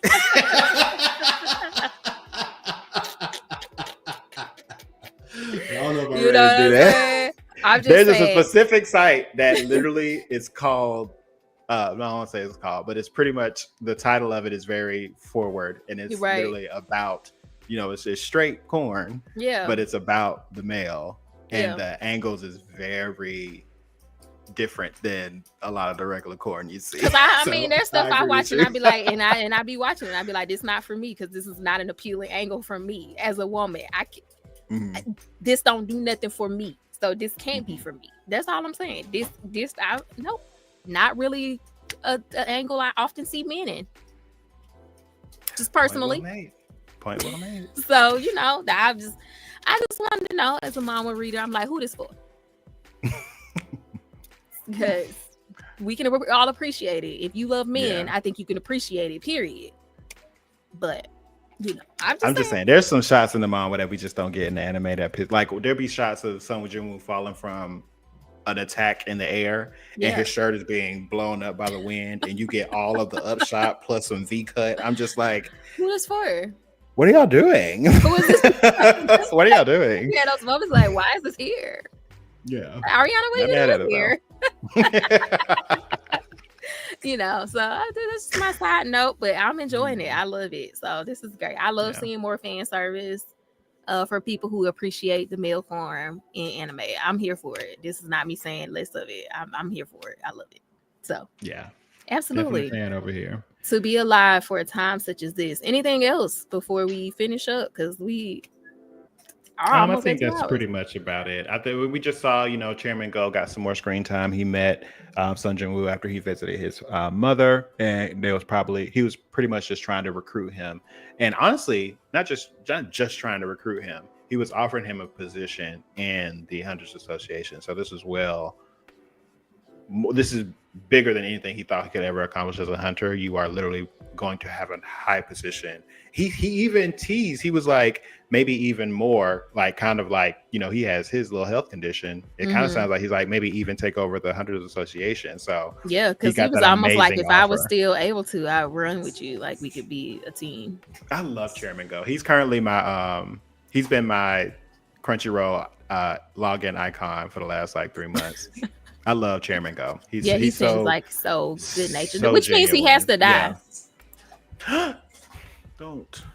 Why I'm gonna make my comment like that every stream? He has. You do, and it always just catches me off guard. Why is it still catching you off guard? I feel like you like deciding to drop those comments in a moment of a euphoric moment for me. Like I just mentioned that.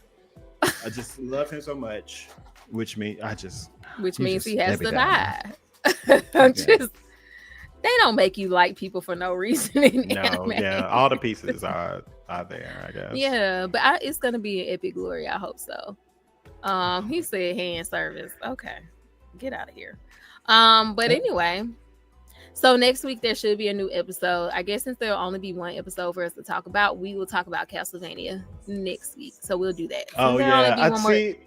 I forgot about Castlevania. I would have shut my ass up half this video. No, but that's why before we had the conversation, I said if there's time, because we definitely needed to talk about this to the extent in which we needed to talk about it, which is fine. Like this was that stream, so I was like, if we ain't got time, that's cool, because it'll only be one episode next week, and then we can just talk about Castlevania next week, because it won't be enough content. Definitely want to do that. Because I was gonna say it won't be enough content to talk about for this long. I was about to say, if Castlevania girl the whole season out, you was talking about. I was talking about solo level, because it'll only be one episode. Girl, that could be 2 shows. Yeah. So, we'll just talk about Castlevania next week, and then we'll figure out after that what else is going on and what we need to talk about. I'm sure something to be out. There's a lot of stuff out right now.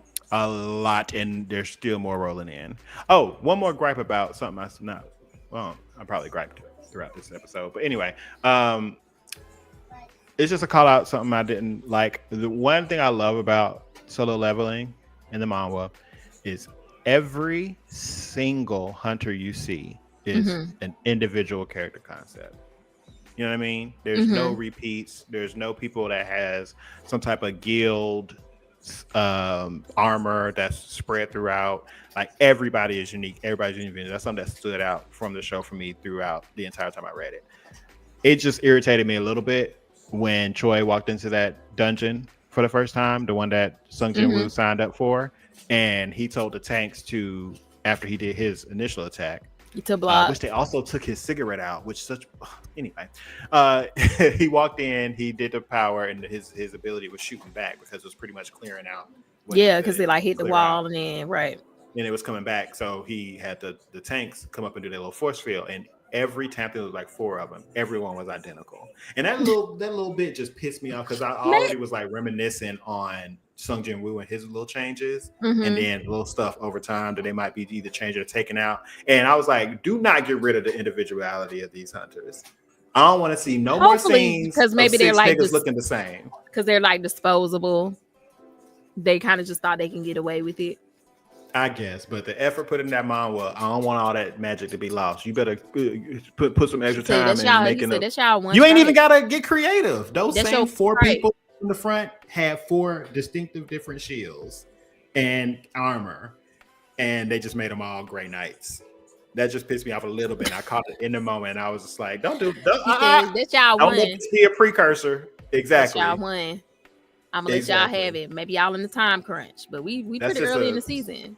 Yeah, this is a super solo level and super fan moment that I had, and I was just like, I feel like it's gonna happen more, but I also think it makes sense because the point is like for him, he don't care about them; they're disposable to him. So maybe that's why it kind of was like, they felt like it would be okay in that moment, versus in the other one. So don't we'll do see. It again. I know the shortcut's coming. Because even just B characters, there's some amazing character designs throughout the show, and I will notice. Okay. Well, I'm excited to see what old blonde hair girl that they've been teasing us with since the beginning has in store for us. So I'm excited to see the next episode. And of course, as usual, I'm always enjoying solo leveling. It's good. I love the pacing. It don't drag out too long. Sometimes I don't mess with shonen because it's just a little too, drug out. But that's why I love it's too Black Clover. Too much dialogue, inner monologue. Right. Just filling space, and so I don't think I have many complaints at all. So we'll see. Good. Somebody need to die though. I need to cry. I need that thing. Oh, we still got 2 minutes. I'm gonna say this too. Another change. I just like talking about the differences in the anime and the manhwa. The last change I mentioned is Cha-Hae-in when she showed up and she came out the gate for the first time. Beautifully animated, beautifully illustrated in the manhwa. I'll just say that scene, but still, she came out and they had the whole moment of her like clocking him for a second, but not really disappearing. He made a comment in that, and they'll probably maybe revisit this in some other context. But he clearly stated she seems stronger than Choi. He was like on the same level as Choi. He was like, actually no, stronger. He was like, I honestly feel the same thing I feel when I was speaking with Chairman Go. So I thought he said that. He said I think he said he mentioned like she felt strong, but I don't think he like hammered in that. I did see something about like it was like it was almost like I was with Chairman Go. Oh, he did say that? Again. Yeah. I think it was like right at the last one. He's like, it was almost like I was with Chairman Go again. He probably just left out the comparison of saying that like straight up she was stronger than the person who's leading there. There. Well, he definitely did compare her to Chairman Go. He was like, it felt like I was sitting with Chairman Go again. Yeah. Because at first when I thought she said that about him when she peeped him. I thought she did actually about him. Oh, okay. She said I thought Chairman Go was here for a second. Okay. He vanished. So maybe that was like her saying it. Okay, so maybe he didn't say it then. That was her saying it. Probably. Okay. That's confusing. And yeah, she's the 9th S level hunter that got they've been showing us her ass since the beginning, so I'm just ready to see what she actually does because I'm like, okay, we get it. She's strong. She's beautiful. She got big titties. Great. Amazing. Let's see what she can do. But yeah, so we will be back. Wait, don't give me the line because I got an event coming up one of these weeks. I don't think it's next week. So yeah, I'm good. Groundhog's Day. Okay. But we'll be back on the 2nd. That nigga better not see his shadow. He better go blind. I know that much. What happened? I don't remember the rules. If the groundhog sees his shadow, then we have 6 more weeks of winter or some shit like that. Oh no, he can wrap the shit up.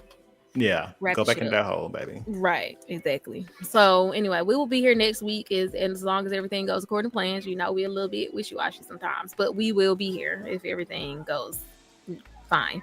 Hey, we laid back lens. Okay, that's why I say that's the we laid back. It's no big deal.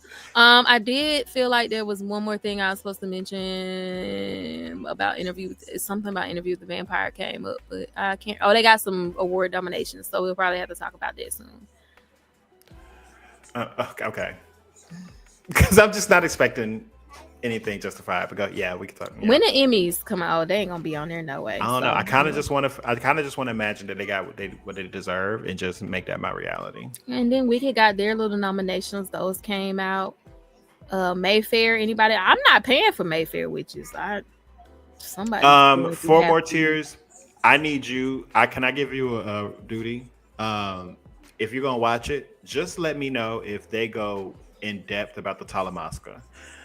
If they give me more about the Talamasca come out, we'll have to watch it. I can't miss it because it's more context for the Talamasca spinoff and potentially the next season of Interview. So I need somebody to tell me to watch it because I'm not gonna do it on my own. Me either. It's gonna have to be like an assignment. Yeah. I'm gonna have to just buy it and then blow you still have AMC free trial it. Yeah. Okay, good. I'm not paying for AMC and then blow through it. It's not happening. I thought about it and I was just like, I can't do it. I could not submit. I could not hit the button. So they better co-premiere with Interview. So they're gonna have to do something because I can't imagine. I cannot imagine the viewership is very good. I'm curious to see what happens to Mayfair Witches because I just can't. I don't think there's anybody waiting like, oh my God, it's back. Like, I will never understand the Netflix ratings. Whatever. We're not doing it today. So we'll have that conversation at some point. It won't be today. So anyway, y'all enjoy the rest of y'all evening. And we'll see y'all next week. Bye. Bye.